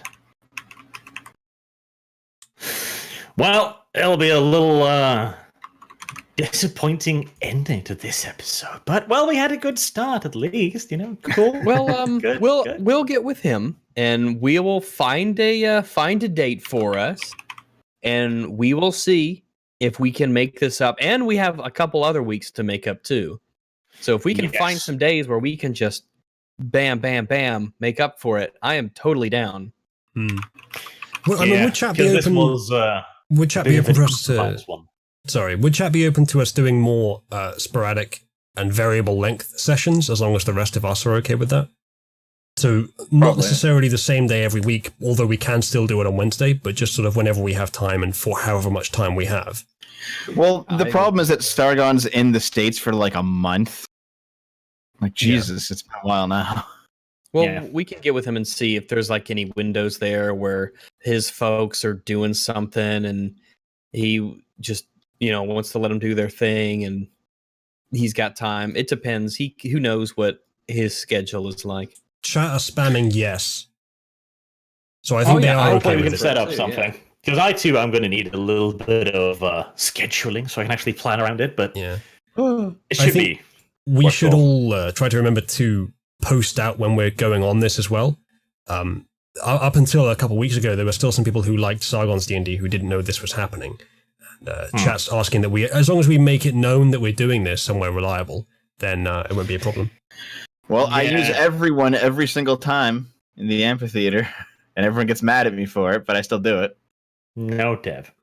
Just wait. I'll do it right now. Hold on. Watch, guys. Hi. Discordia hasn't given me the ability to kick or demote Dev. I'll message her on that. Oh, don't worry, Arch. I'll as soon as she's back, I'll make sure that it happens. Good. I need the power to stop Dev. No, what we'll do is I don't know if this might already be in effect, but I'll just make her take your name off the @mention blacklist so that everyone in the server can @you, Dev. And then we'll just I like this. we'll get on a Sargon stream or an Arch stream or whatever, and we'll recommend everyone just go and ping you at random times. Repeatedly.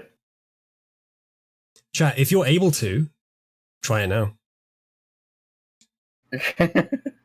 If you're not, then I'm currently advocating rule breaking on my girlfriend's Discord server. However, it's fine. I do like how they've spelled out no as the reactions.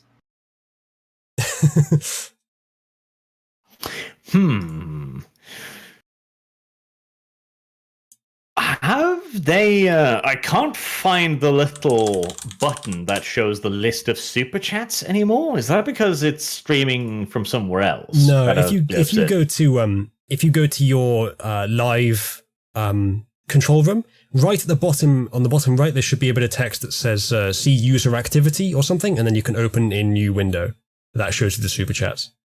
Innuendo. Innuendo.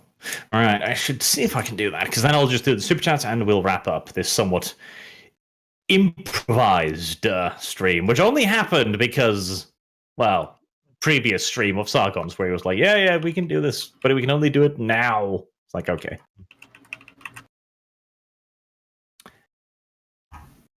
Where the fuck is it? Live control room. Yeah.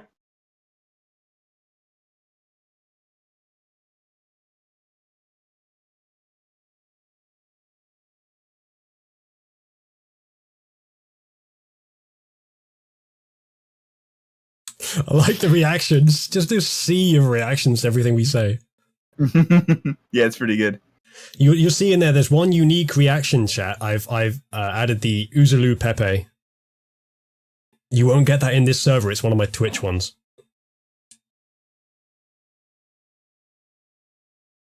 Yeah, I've got the thinking 2B from my Twitch.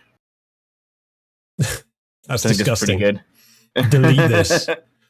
Chat, spam the delete this reaction to that. I like the spinning thinking face as well. That's great. There we go. Right, okay, let's see. Some guy just says, haha, haha. Insightful, of course. Lazaro 101, love the 24-hour stream, Rags, the ocean man cometh. Did you do a 24-hour stream, Rags? Yeah. Oh my god. Here, let me get a link for you because it's so amazing. Just a second. Oh my fucking god. Did you I'll just put this. double outdo PewDiePie, No. who's only doing a 12-hour stream? Cuck. They're in Symposium. That's one of the memes. People make crazy, amazing EFAT memes. And that was one of the memes someone made, and it's incredible. I seriously don't think I have ever laughed as hard in my life as when we watched this. Some of it's an inside joke, but it is so good. Oh my god, I'm gonna watch it again right now because it's so good. Is it a trap? He's lost. He's engrossed. It has Akbar in it. Akbar. I'm just glad Star Wars is dead, so... It's not dead yet. The still writhing corpse is summoned up once again for what's looking like one of the cringiest Star Wars experiences ever. Yeah, we brought back Palpatine even though he was dead and his story arc was totally over with. But, you know, our movies suck and we need a boost. So, yeah, we brought back Palpatine. And now we have a woman with a folding double lightsaber for some fucking reason. Well, why not? Why wouldn't you have a double-bladed lightsaber? Yeah, but it's folding over, like, Darth Maul supersedes this in every way. And that was in 1999, sorry. Yeah, but that's because his lightsaber made sense. That's because what, sorry? Oh, yeah. Yeah, he did. Compared to this. Yes. I mean, it's not like you couldn't have a lightsaber that would do that. But just why would you? Like, having two blades next to each other like that, I don't think it would be useful. It's retarded. No. It's very obvious, okay? You catch your opponent's lightsaber with it between your two lightsabers, and then you break their beam of light. What if you just ended up bending it so they have like a bendy lightsaber, and maybe they have to like turn it off and turn it back on again? Yeah, reboot it. You know, makes a lot of sense. Yeah, you just gotta shake it to straighten it out. Why don't they do that anymore? Like, surely you could do that to get through a droidica shield. You just put the lightsaber against the shield, then turn it on. Well, does the shield allow for like slow moving objects to go through, or is it like a projection field? Well, it's a wonder that it doesn't allow for lightsabers to go through anyway, I guess. I've got to go, guys. I'll see you. Yeah. I guess we never got to test it. Here's something else, another discrepancy in Star Wars. You remember in episode 1 near the beginning when the droid cars come and Obi-Wan and Qui-Gon just sort of whiz off screen at super speed for some reason, which is never mentioned again in the entire saga. Yeah, Surely that's a fuck Obi-Wan up. could have just used that to save Qui-Gon in the Darth Maul fight. Yes, that is indeed a fuck up. That is, yeah. Entire Star Wars is a fuck up.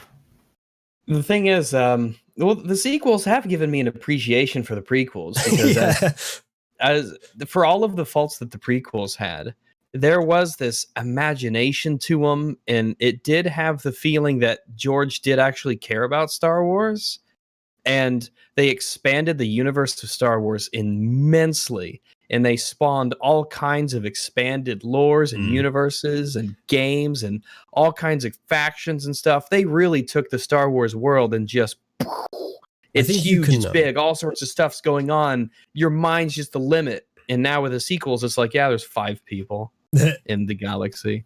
I think you can tell that it's incompetence rather than malice that led George Lucas to make bad prequels in some ways because of what he did to Jar Jar after episode 1.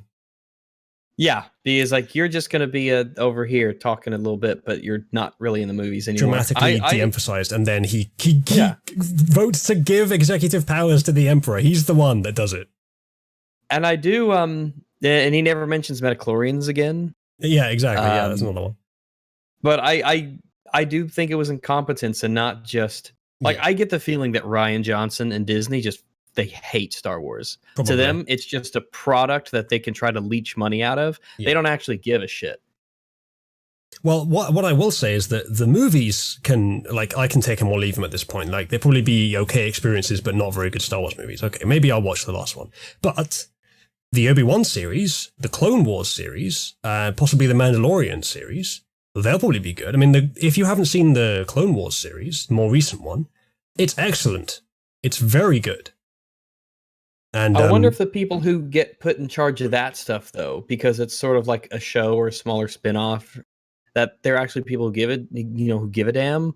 It seems like it. Honestly, they have to seems stick with it for a long time. It's not like a one and done movie where then they just move to the next director who has to pick up the pieces and try to salvage what he can. But it's a group that has to stick with a continual story.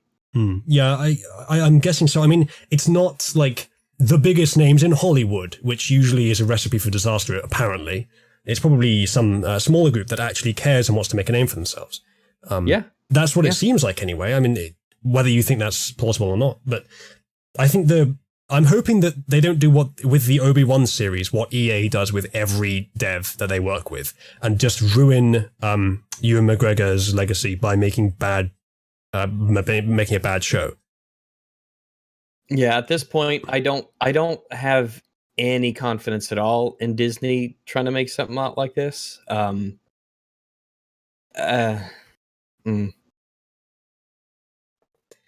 don't know. This will be an era for film media that will be remembered as sort of a dark era, a dark age of just regurgitation of some pale shades of old shows that we liked. The new Star Wars movies, the Star Trek movies, similarly, I found them to be at best good and at worst terrible. But mostly towards the lower end, like especially I think it was the second one, but also the third one. They destroyed the Enterprise near the beginning. What was the point of it being a Star Trek show then? And the first one was yeah. I mean, that's what it wasn't. I don't think it was just shock value, but that was part of it. But then, like, it was partly because I guess they just didn't want to make a show about tall ships in space. They didn't want to make a show about exploration and the Federation and principles and such. They just want to make a generic sci-fi action movie. And that's what they did. And I mean, I think the when they did it at first, it was new and it was different and people were down with it. But then it was just, I don't know. It just seems odd that they're like, what made Star Wars or Star Trek like a household name that became so beloved? Yeah, we'll drop all that. Yeah. It's just an interesting strategy. And same Discovery thing- is, I hear people really don't like Discovery. Heard a lot of negative stuff about I've it. heard different things. What I've heard is that everyone except one person doesn't like it, and V likes it. So, you know, very mixed bag there. I really don't know what to think. Yeah, I watched the first few episodes, and it was verging on unbearable for large parts of it. It doesn't seem to be very Star Trek, and very big on the diversity. And here, we have a retard. Do we get some points? We have a retard on our crew. Yeah. Look how virtuous we are. She's not, she's autistic, clearly, but why? It doesn't make the show better. It just makes your virtue cred higher with your tiny bubble. Whether it even does that or not, I'm not sure. Well, at least the snarky white male got killed off. Yeah, exactly. Can't have one of those. Speaking of white males getting killed off, same thing goes. Same thing goes with Ewan McGregor as goes with Patrick Stewart. Do you reckon the Picard show is going to be any good? No. Yeah, it's a sequel, not a prequel, which gives me hope, but not much hope. Like at the moment, they can barely do a damn thing right, even with Patrick Stewart. Yeah, I mean, Patrick Stewart or not, Patrick Stewart could do a great job acting out a terribly written script and show. Yeah. And you're like, okay. Like, I'll say this, like even with the prequels, like a lot of great actors who are acting out a terrible screenplay. Yeah. I mean, a lot of people say that it ruined Hayden Christensen's career. Maybe. I heard that he's going to be in episode 9 he's recorded a part for episode 9. Yeah. It's probably just like this is Anakin / Darth Vader in the past talking as a Force ghost or something. Well, it ain't no mistake that they started out this new god-awful trailer for episode 9 with like half of it being, remember the old stuff that was good? Yeah. And then they show a fucking abortion. Such desperation on the part of the people that are doing this stuff. They have no imagination and no spirit left, no creativity of their own, and just be, well, what's the best we can do then? Just vampirize what they already love from the past. And people just eat it up.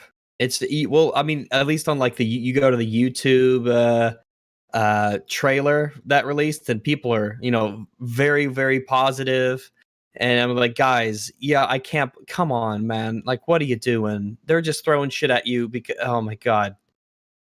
Don't you have like any standards? Are you just a bunch of fucking seals that'll clap for Star Wars? That's all it is. Just clap for Star Wars. Ooh, lightsaber. Rey has 2. That's even, wow. Look, there's 1 million Star Destroyers now. That means it's 1 million times better than just one, right? How do you, okay, well, the Empire's just fallen, but here we have something like 10 times more powerful right round the corner. Well, you don't have to go back that far. You could go back to the last movie. Like, where the hell were these? Well, they came from exactly the same area as the Rebel Alliance will come from now after having been completely wiped out in the last movie. I don't understand. We had a whole discussion about, and it was in part 2 of our 24-hour stream where we went over The Last Jedi and just how much, the First Order and the terms of what exactly their firepower is, and the fact that the whole movie was based around the fact that there are 15 Star Destroyers and the supremacy, which, by the way, canonically, 2.25 million people on that ship, by the way, 2.25 million people on that ship. It can dock 2 Star Destroyers internally. It could dock 6 more externally, and it has a complement of 15 in the film. And they can't kill this little cruiser, this little Radis cruiser. They can't kill it. We estimated they had like 1,000 TIE fighters at least at their disposal. And they just, it's a mess. It is an absolute fucking joke, and it's a mess. Star Wars military has always been fucking ass backwards because they don't understand the reasoning why they have this stuff. There was even a mention way back in a source book that the Imperium could basically build 100 Star Destroyers a day because they had access to some kind of bullshit mass fabricating technology shit. Star Wars just doesn't do military. It never has. is this ambiguous sense of the scale of forces is kept kind of in the background, where when you had the original trilogy, you never really, all you knew was that the Empire was feared and respected, and you didn't really know how much power they really had, just that they had a shit ton of it, and people would get in line when the Empire showed up. Now they're just throwing, 1,000 Star Destroyers in the trailer. Doesn't matter where they came from. What do they mean? Doesn't matter. And we've already established that one ship can just hyperspace kamikaze and destroy them all anyway. So what's the fucking point? Yeah, if that's established, that changes the entire military strategy for everything. All you need to do is build something big with a Ryan hyperdrive. Something fierce. Not even big. Like, if this is true, if you can accelerate an item from 0 to a bajillion zillion kilometers an hour, all you need to do is create something the size of a modern day car, and you have an unstoppable projectile that can rip through anything. Yeah. And then once your ship's about to get blown up anyway, I'll just hyperspace into it.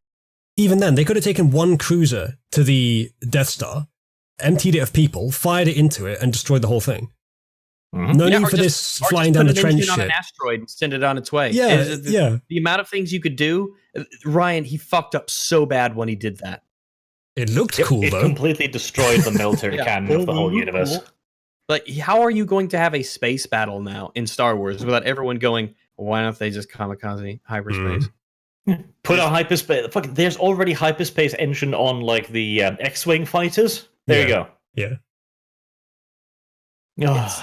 It's like, why didn't they just hyperspace into the Death Stars? It's like, yeah, I know it fucks. It retroactively fucks shit up too. It's not just everything going forward. It's also, why didn't they do this before? Just like Palpatine, you bring him back, you fuck everything. Like the entire, not just the entire sequel saga, but the entire prequel saga as well is affected by that. But especially the end of the sequels, not sequels and prequels, the originals, the end of the originals. Yeah, like, now it's like, what was the point of all that? Yeah. What was the point of everything? Defeating the Empire? It doesn't matter, because 30 years from now, people apparently think you're a legend. Nobody knows who you are. The Republic is so weak that it can just get destroyed instantly. And there's a super evil mega Nazi space power that just took its place that's apparently stronger, but not, but sort of. We don't even know. They just need to be stronger if the plot needs them to be, but they don't actually display any competence in any way. Yeah, well, I guess my theory for the First Order being written in is that they wanted to clone Episode 4, but they needed an Empire-like entity to do it with. So instead of making it a story about what happened after the Emperor was defeated and maybe the Empire can do some sort of swift and clever maneuver to put themselves back into some sort of power so that they're a threat again, or perhaps it's a story about how you get to the core, you get to Coruscant and liberate Coruscant. No, none of that shit. They just carbon copy Episode 4 with some new bullshit out of nowhere, even more powerful Empire than what they had before. They just take a shit all over the validity and the believability of the originals in more ways than one, especially with Palpatine. That's almost worse, actually. And if they stuck to making these should be about not so much factions as characters in factions. Yeah. So if this was a story where you had characters who believe or behaved in believable ways, who were well fleshed out and interesting, who had motivations, then it wouldn't even really be a big issue about who has more power, what's actually going on, because it would be stories about people who were part of factions. Yeah. Star Trek, you can do more. Why is Rey faction-oriented. even here? Why does she give a shit about any of this? Why is she here? Because she's the hero. That is the only motivation we ever receive. Exactly. She has no reason to actually be here in this trilogy. She has no dog in this fight. She's got no stake in anything. No characters that she should give a damn about. None of it makes sense. They just need a hero to be the best at everything ever. Bad universe. Long may it burn. Now, after that slight divergence. No response from Sargon, so I guess we might just have to end. Yep. Russell Patton, hey guys, either Dev or Arch, who played Ancestor the Humankind Odyssey. Just thought y'all would like that. It's an Epic Game Store exclusive, so someone recommend that to me, yeah. Yeah, Epic Game Store. So as far as I'm concerned, it's dead to me for a year. Yeah, not gonna buy it. Like I got too many games to play that I have no problem skipping out on some if they're on the Epic Game Store. I got more games than I know what to do with. I'll never exhaust my supply of video games, and I can always get better at Mortal. And the Epic Game Store is a cancer that needs to be fought. Let's see. Imperial Fists. Oh, fine. They can throw even more money at the Lawmaster to thank the Emperor. Thank you very much, Imperial Fists. Artemis Fowl. Guys, I'm going to do it. I'm going to say the N-word. What? Niggardly? That is a great word. That is a great word. Nathan Hildeman. Dev, what the hell? Your post last week made me think the whole campaign was cancelled. By the way, your video on deepfakes yesterday was great. Glad to your back. Yeah, what's your response to that, Dev? Back, I'm assuming. His response is that he's a sabotaging little shit who betrayed Sargon and gave him hunger. That's true. Dev ruined Sargon's cigarette. Can't believe it. That makes sense. I protest that. That is silly. Artemis Fowl again. Rags pounces out of the bushes and notices bulge. Ooh, woo, what is this? Whatever surprises him. It's a tactic. Devanor Uzulu. Someone called the Queen a traitor. Sargon, who said that? Yeah, this is from a To be stream. fair, to at least half the British people, the Queen is currently a traitor because she agreed with Boris Johnson. Yeah, and it'll switch over next time she assents automatically to whatever the Remain camp is doing. This is a reference to something that happened in a stream earlier with Sargon and I. Oh shit, Sargon's just given his consent. So half an hour later, we can use his character to kill the Russians. Right, well. Next week. Tomorrow, there's always another day tomorrow, blah, blah, blah. Imperial Fists, as the Lawmaster likes to say, details, that is correct. Artemis Fowl, Sargon, remove your dot of hunger since you didn't smoke, and Sargon got abstained live on air. Fucking Jeffrey Epstein. Sigh. The DCD suicide's such a terrible epidemic among Hillary Clinton dirt havers. It is, particularly under heavy surveillance. Mm-hmm. Well, not quite so heavy, apparently. Star Wars is dead, and the House of Mouse is just puppeting its corpse around Weekend at Bernie style. Yes, it's I hope not Disney good. never gets a hold of Warhammer. It's not good for one company to have all of these franchises. It's horrible, because it literally kills the need to compete. They're like, we have all of the recognizable franchises, and if another one pops up, we'll just buy that too. Yeah. Exactly the same thing with the Conservative Party's only sizable opponent being fucking Jeremy Corbyn. It just makes them complacent.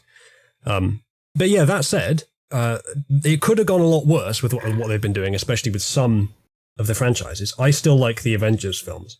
I don't see a major problem with them. Yeah. Phase 4, though, we are we're not optimistic. We're definitely not. Fair enough. I'm not really invested in anything going forward. Maybe Guardians 3 is really about the only thing I'm kind of interested in. Yeah, even for me, I do very much like superhero movies, but even for me, I can't think what they could do next to keep it fresh. It's like there's no interesting characters really that they are going to keep going with. Now, the next Doctor Strange is going to have Scarlet Witch in it prominently, which is good. I like the both of them. Sure. But and I do like Doctor Strange's character. His movie was objectively maybe the worst of them all, but I liked his character, and that's the big thing for me. So I'm on board still. But man, after Guardians and Doctor Strange, like I don't know, like there's no one left. They can't write good characters anymore. Like why should I give a shit about Black Panther or anybody else? I don't care. There's no one else interesting that I care about. You think the Doctor Strange movie was worse than Iron Man 2 or the first Hulk movie? In an objective sense, yeah, it was an absolute mess. I liked it.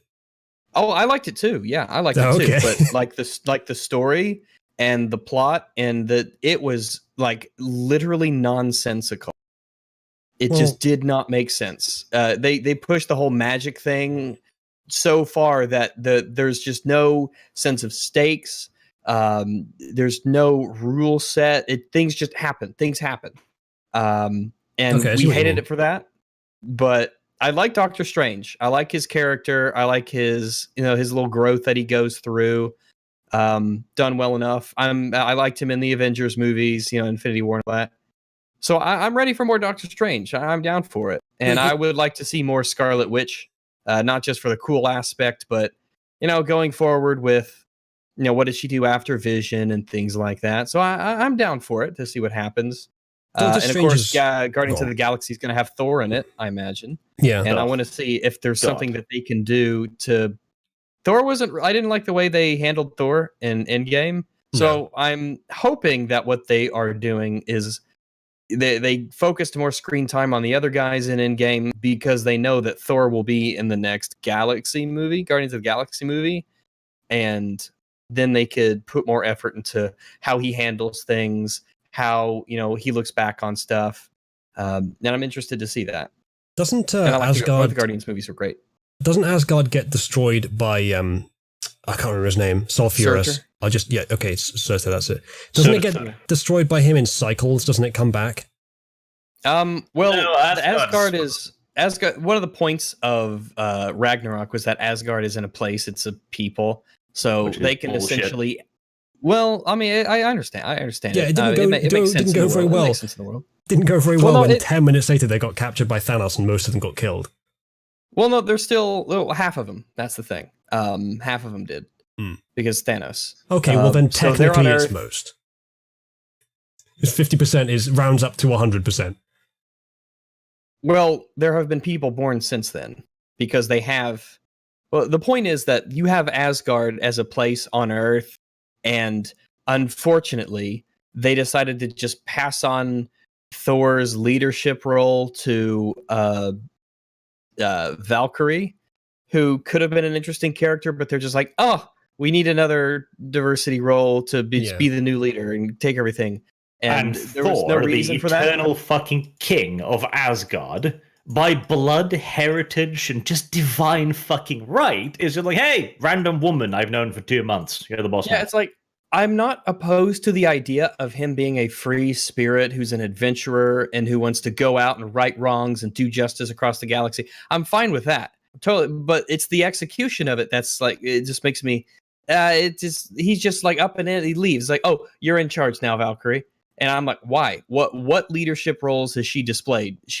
Last time we saw her, she was a recovering alcoholic who fled Asgard because of boohoo reasons and all that stuff. It's like I didn't dislike her character in Ragnarok. I thought it could be interesting, but they just like handed the keys to Asgard over to her. I'm like, oh, just like that. Oh, that's kind of shit.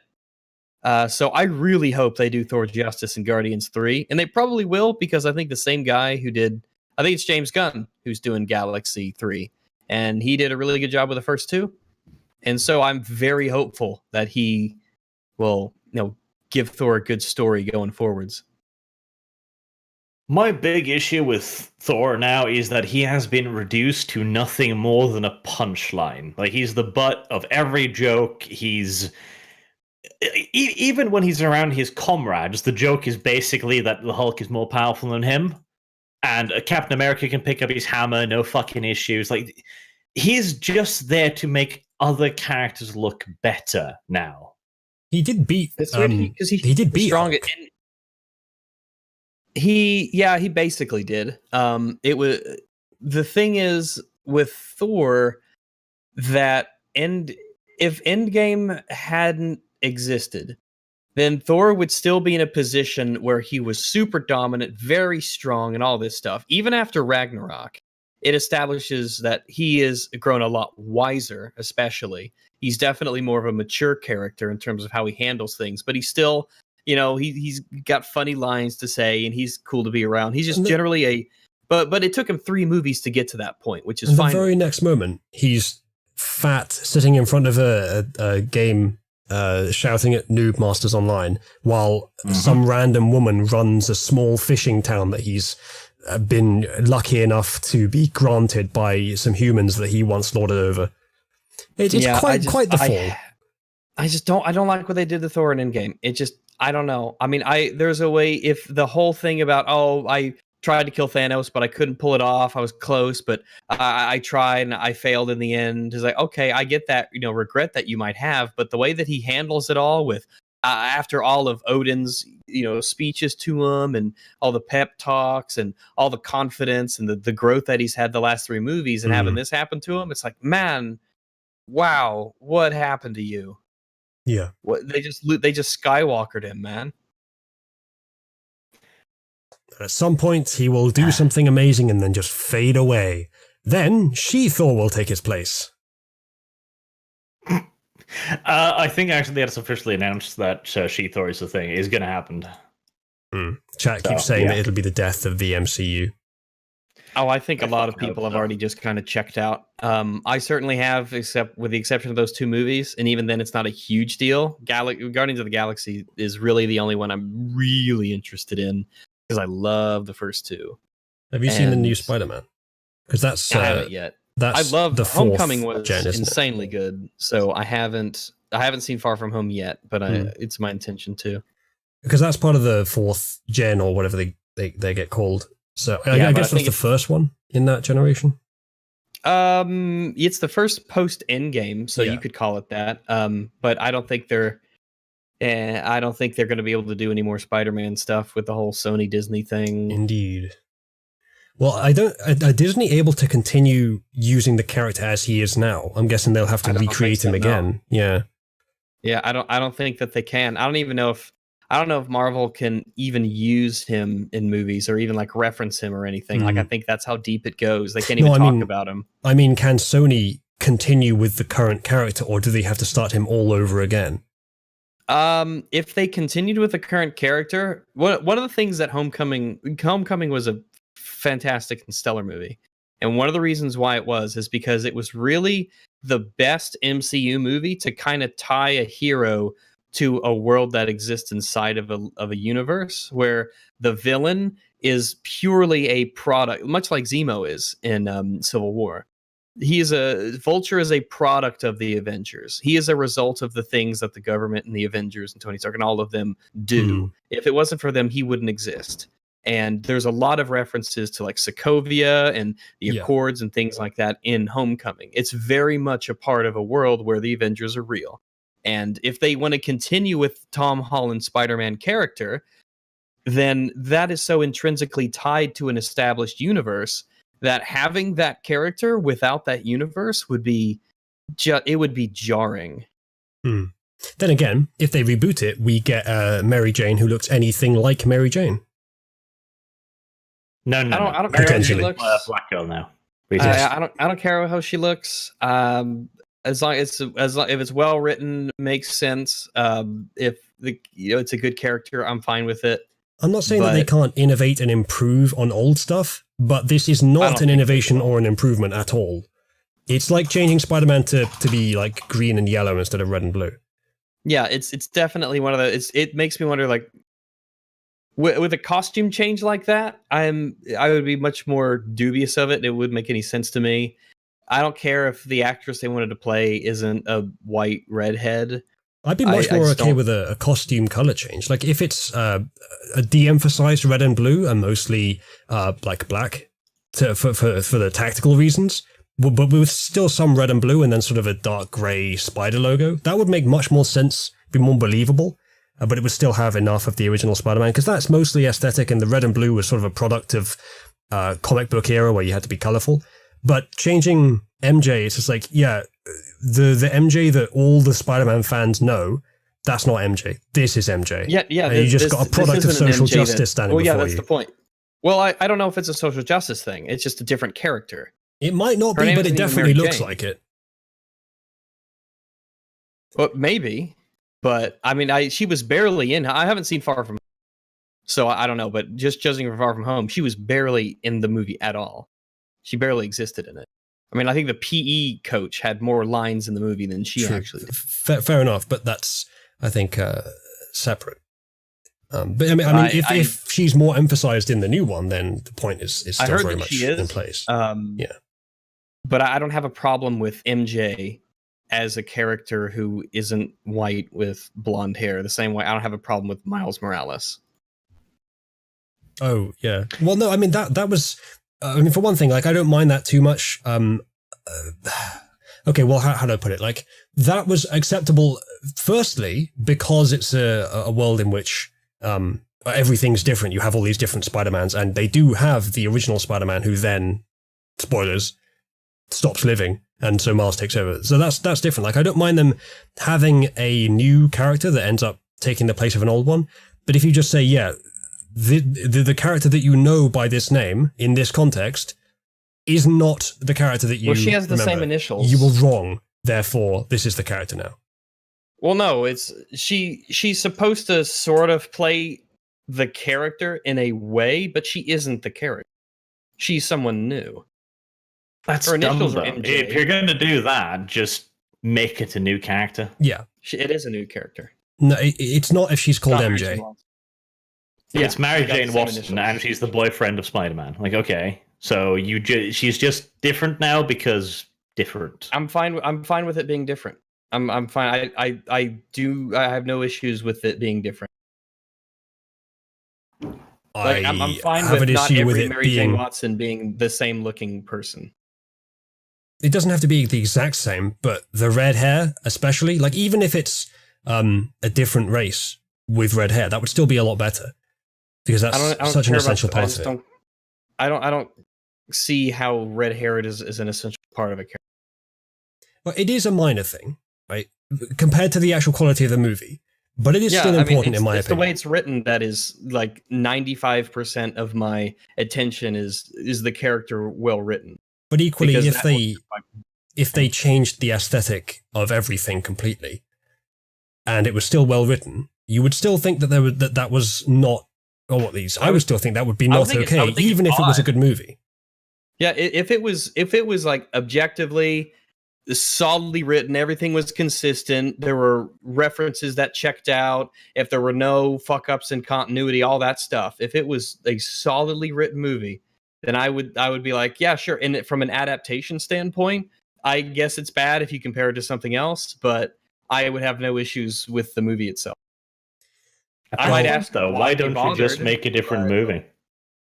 Yeah. Well, it sounds like what they're doing is that's what they're doing though. They're making a different movie just with the Spider-Man character in terms of the idea of a Spider-Man, not necessarily specifically an exact character, which is why all the Peter Parkers are different in their own ways. It is a shame that the in the MCU, the first Spider-Man to actually do consistently good films, if we're not counting the Tobey Maguire and the I can't remember his name, the earlier 2010s one.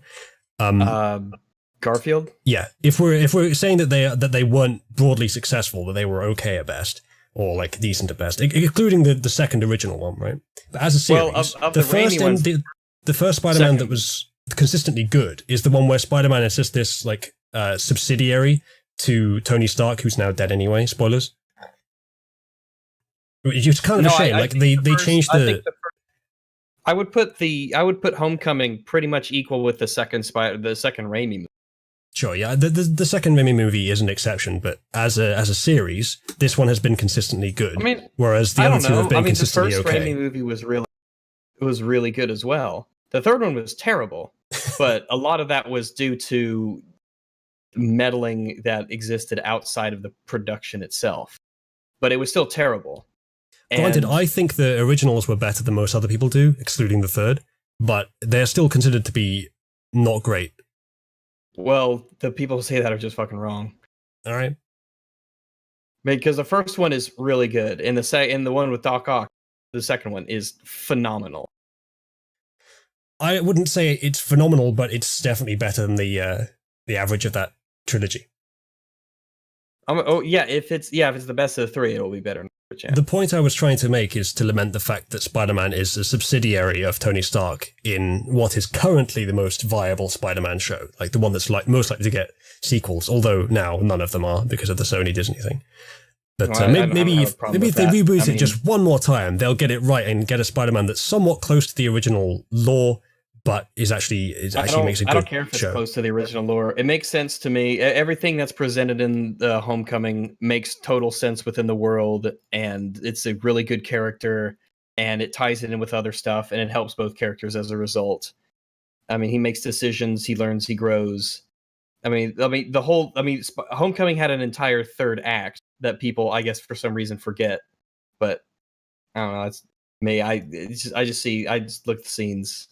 I think you and I are looking for different things in movies, and in fact, I think we're looking for the same thing as each other. But then I'm also looking for consistency with existing law, which I can understand your arguments for why it doesn't matter. Then Homecoming would be, if that was the case, then Homecoming would be like the best of them all, because it's the most tied into the MCU of any of the Spider-Man. Okay, that's not what I mean. Existing law, as in the original conception of Spider-Man, as of the comics. I don't care at all about the foundation of the character. What made him good and worthwhile in people's opinions?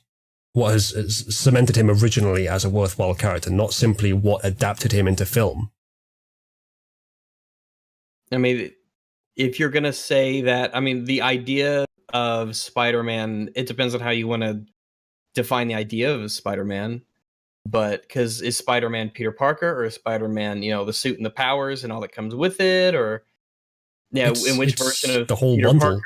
Can it diverge from that in any way? Or are we just going to get the same thing over and over? No, and over? as I've said, if you want to do Spider-Man, then you either do Peter Parker with all the basics and only innovations that actually improve things, or you explain properly why you're not. Or, I think you have some I think Tom good Holland's reason. Spider-Man is my favorite of the three, by far. I think he probably is the best of the three, with a few exceptions. Like he still hasn't got confidence after all this time. He's still subsidiary to Tony Stark. I mean, at the end of Homecoming, I guess it's starting to change at the end of Homecoming, but it takes a long time. The entire third act was all him, without the powers, without the gadgets. That was all him. He took everything, and the whole point of it was to show that he was Spider-Man, regardless of the gadgets and regardless of the suit and everything. Indeed. Like that. Like, that was the whole point of it. Yes, but by that metric, the first film and most of the second one had that problem, where he's just Tony Stark's pet essentially, and now he's not. I don't see if the next one's good.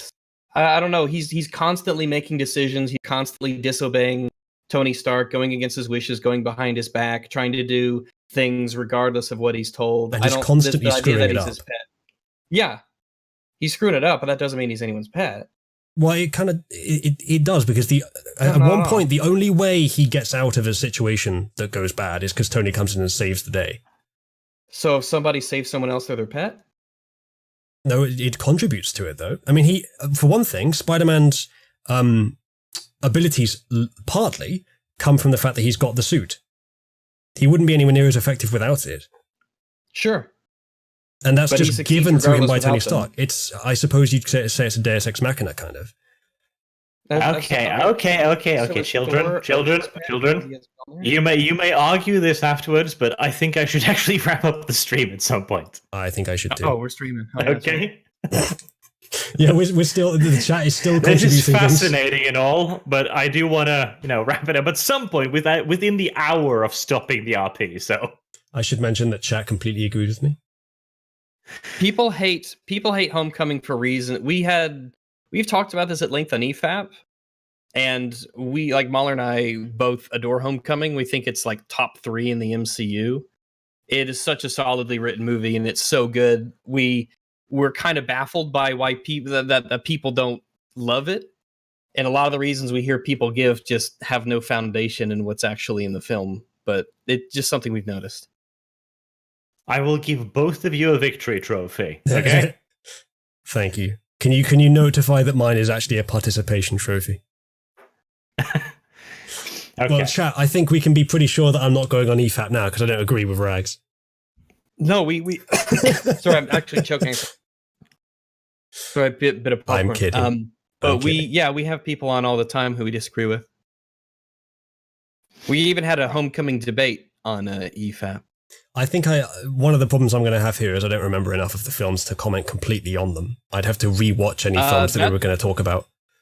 That would be an issue that a lot of people have about Homecoming. Yeah. Like it boggles our mind how many people seem to just forget entire sections of that movie or entire lines and entire scenes as if they don't exist. For me, it's all movies weird. I do that with. I remember a few key details about each one, but I have a pretty poor memory overall. Yeah, we had to rewatch it. But we both rewatched the movie before the debate just to make sure, and like took notes of stuff. I would have to do that. I'm the kind of person who really needs to like it having another viewing beforehand helps because there's so much that you just forget because that's just how brains work, you know.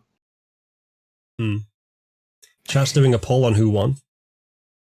Neither of you won. I'm going to say that you both lose in a second. So, to get done, Mr. Gently Benevolent, that was a great stream. Also, hi Rag.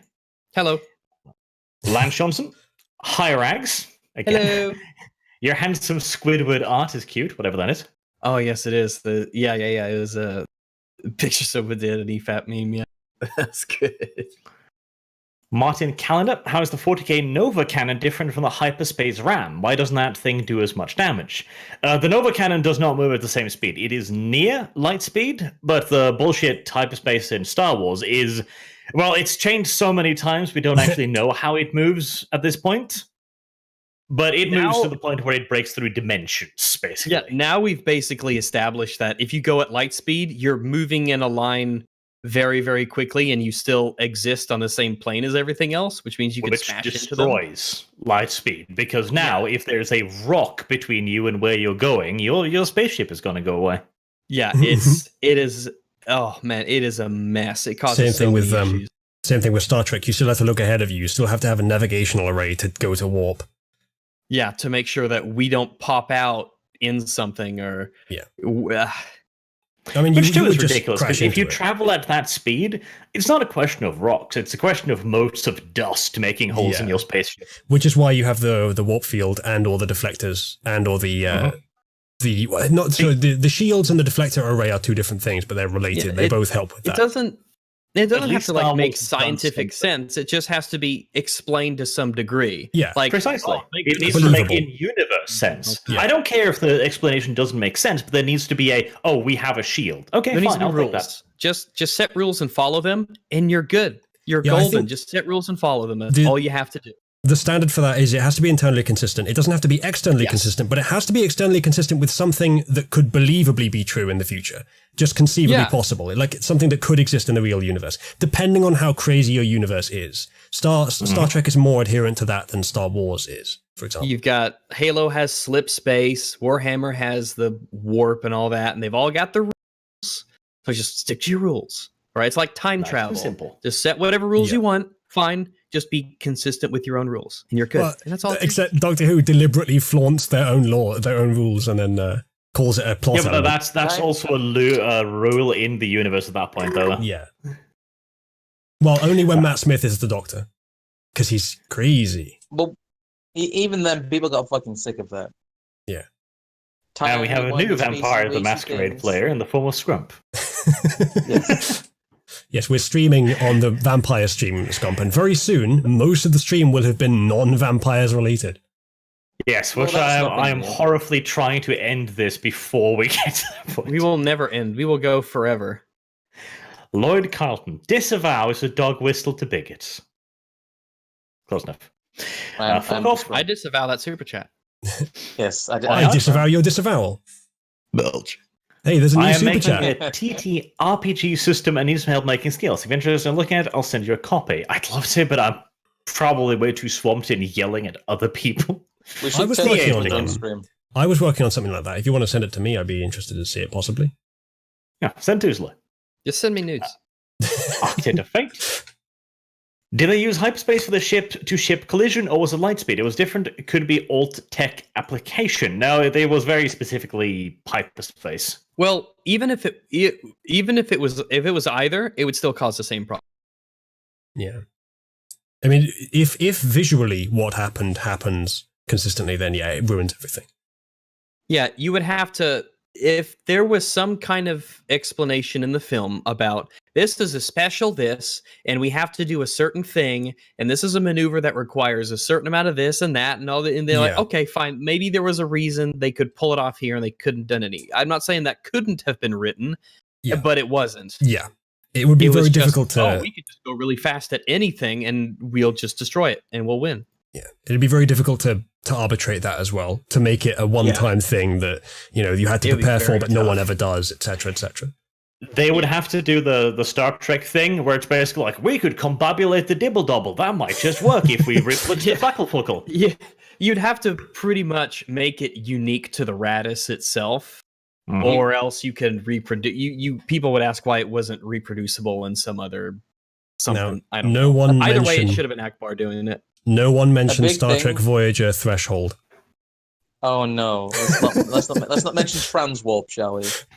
Let's not mention lizard sex, creating between humans creating lizard babies because you went to warp You 10. saw what happened. Like a lot of the actor who played Kess on fucking Voyager ended up being like a meth head and got arrested a couple of years ago. For, Dude, like, so did the one public that played nudity. Naomi Wildman, the kid. What is it with? Yeah. God, what is it with fucking Star Trek actors and completely just flaming out?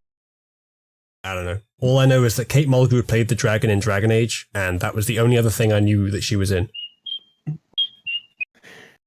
Beowulf. If the Conqueror has keel-mounted Ursum claws, how does it shoot ships from its keel-mounted laser batteries? And then he wrote something wrong, so he had to send me more money. And Yay! star dorsal. That's because the Conqueror is a derp ship, and the Ursum's claw was written purely so that the Whammon's captain could do something cool, and it's a retarded weapon. That's why. Hey, I'm not saying 40k is fucking perfect, okay? It's got dumb shit in it as well. I'm just saying that it has less than most perfect. universes. There's just so much going on. It's I know you mentioned Star Wars there, but Star Wars is never about like the hard sci-fi like Star Trek was. Yeah. It's more about this adventure kind of stuff. This is not Star a, Wars wasn't intended to have a universe. Like, even George Lucas himself basically says that, yeah, we made this because cool. Like, we never thought about this much. This is why our weapons are basically World War II weapons with spiky bits on them. but glowing. Yes. Yeah, I mean, Yeah, it could be. I mean, I think that for the most part, the prequels did a good job of expanding the universe in a way that people were really happy with. Mm. And the fucking expanded canon, which was good, and yet they were like, no. Well, why would we need that? No. Oh, the expanded universe stuff was a lot of it was really quite good. There were some good stories in there too. Disney There was said, some no, just forget good that media. shit. Here's Yeah. Rose Tico. Yep, here's Whammonses instead. Have fun. This is much better. We don't win by winning. We win by not losing immediately, but later. You don't win That was- by destroying what you hate, but by saving what you love. I Base love- destroyed in background of that exact Yeah. line in the scene. Fucking Christ!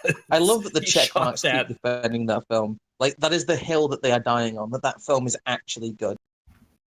It made all this money, guys. The Last Jedi is like a litmus test for being able to actually critically analyze a film. It's like, just And look at the this. It should be a case study for film school.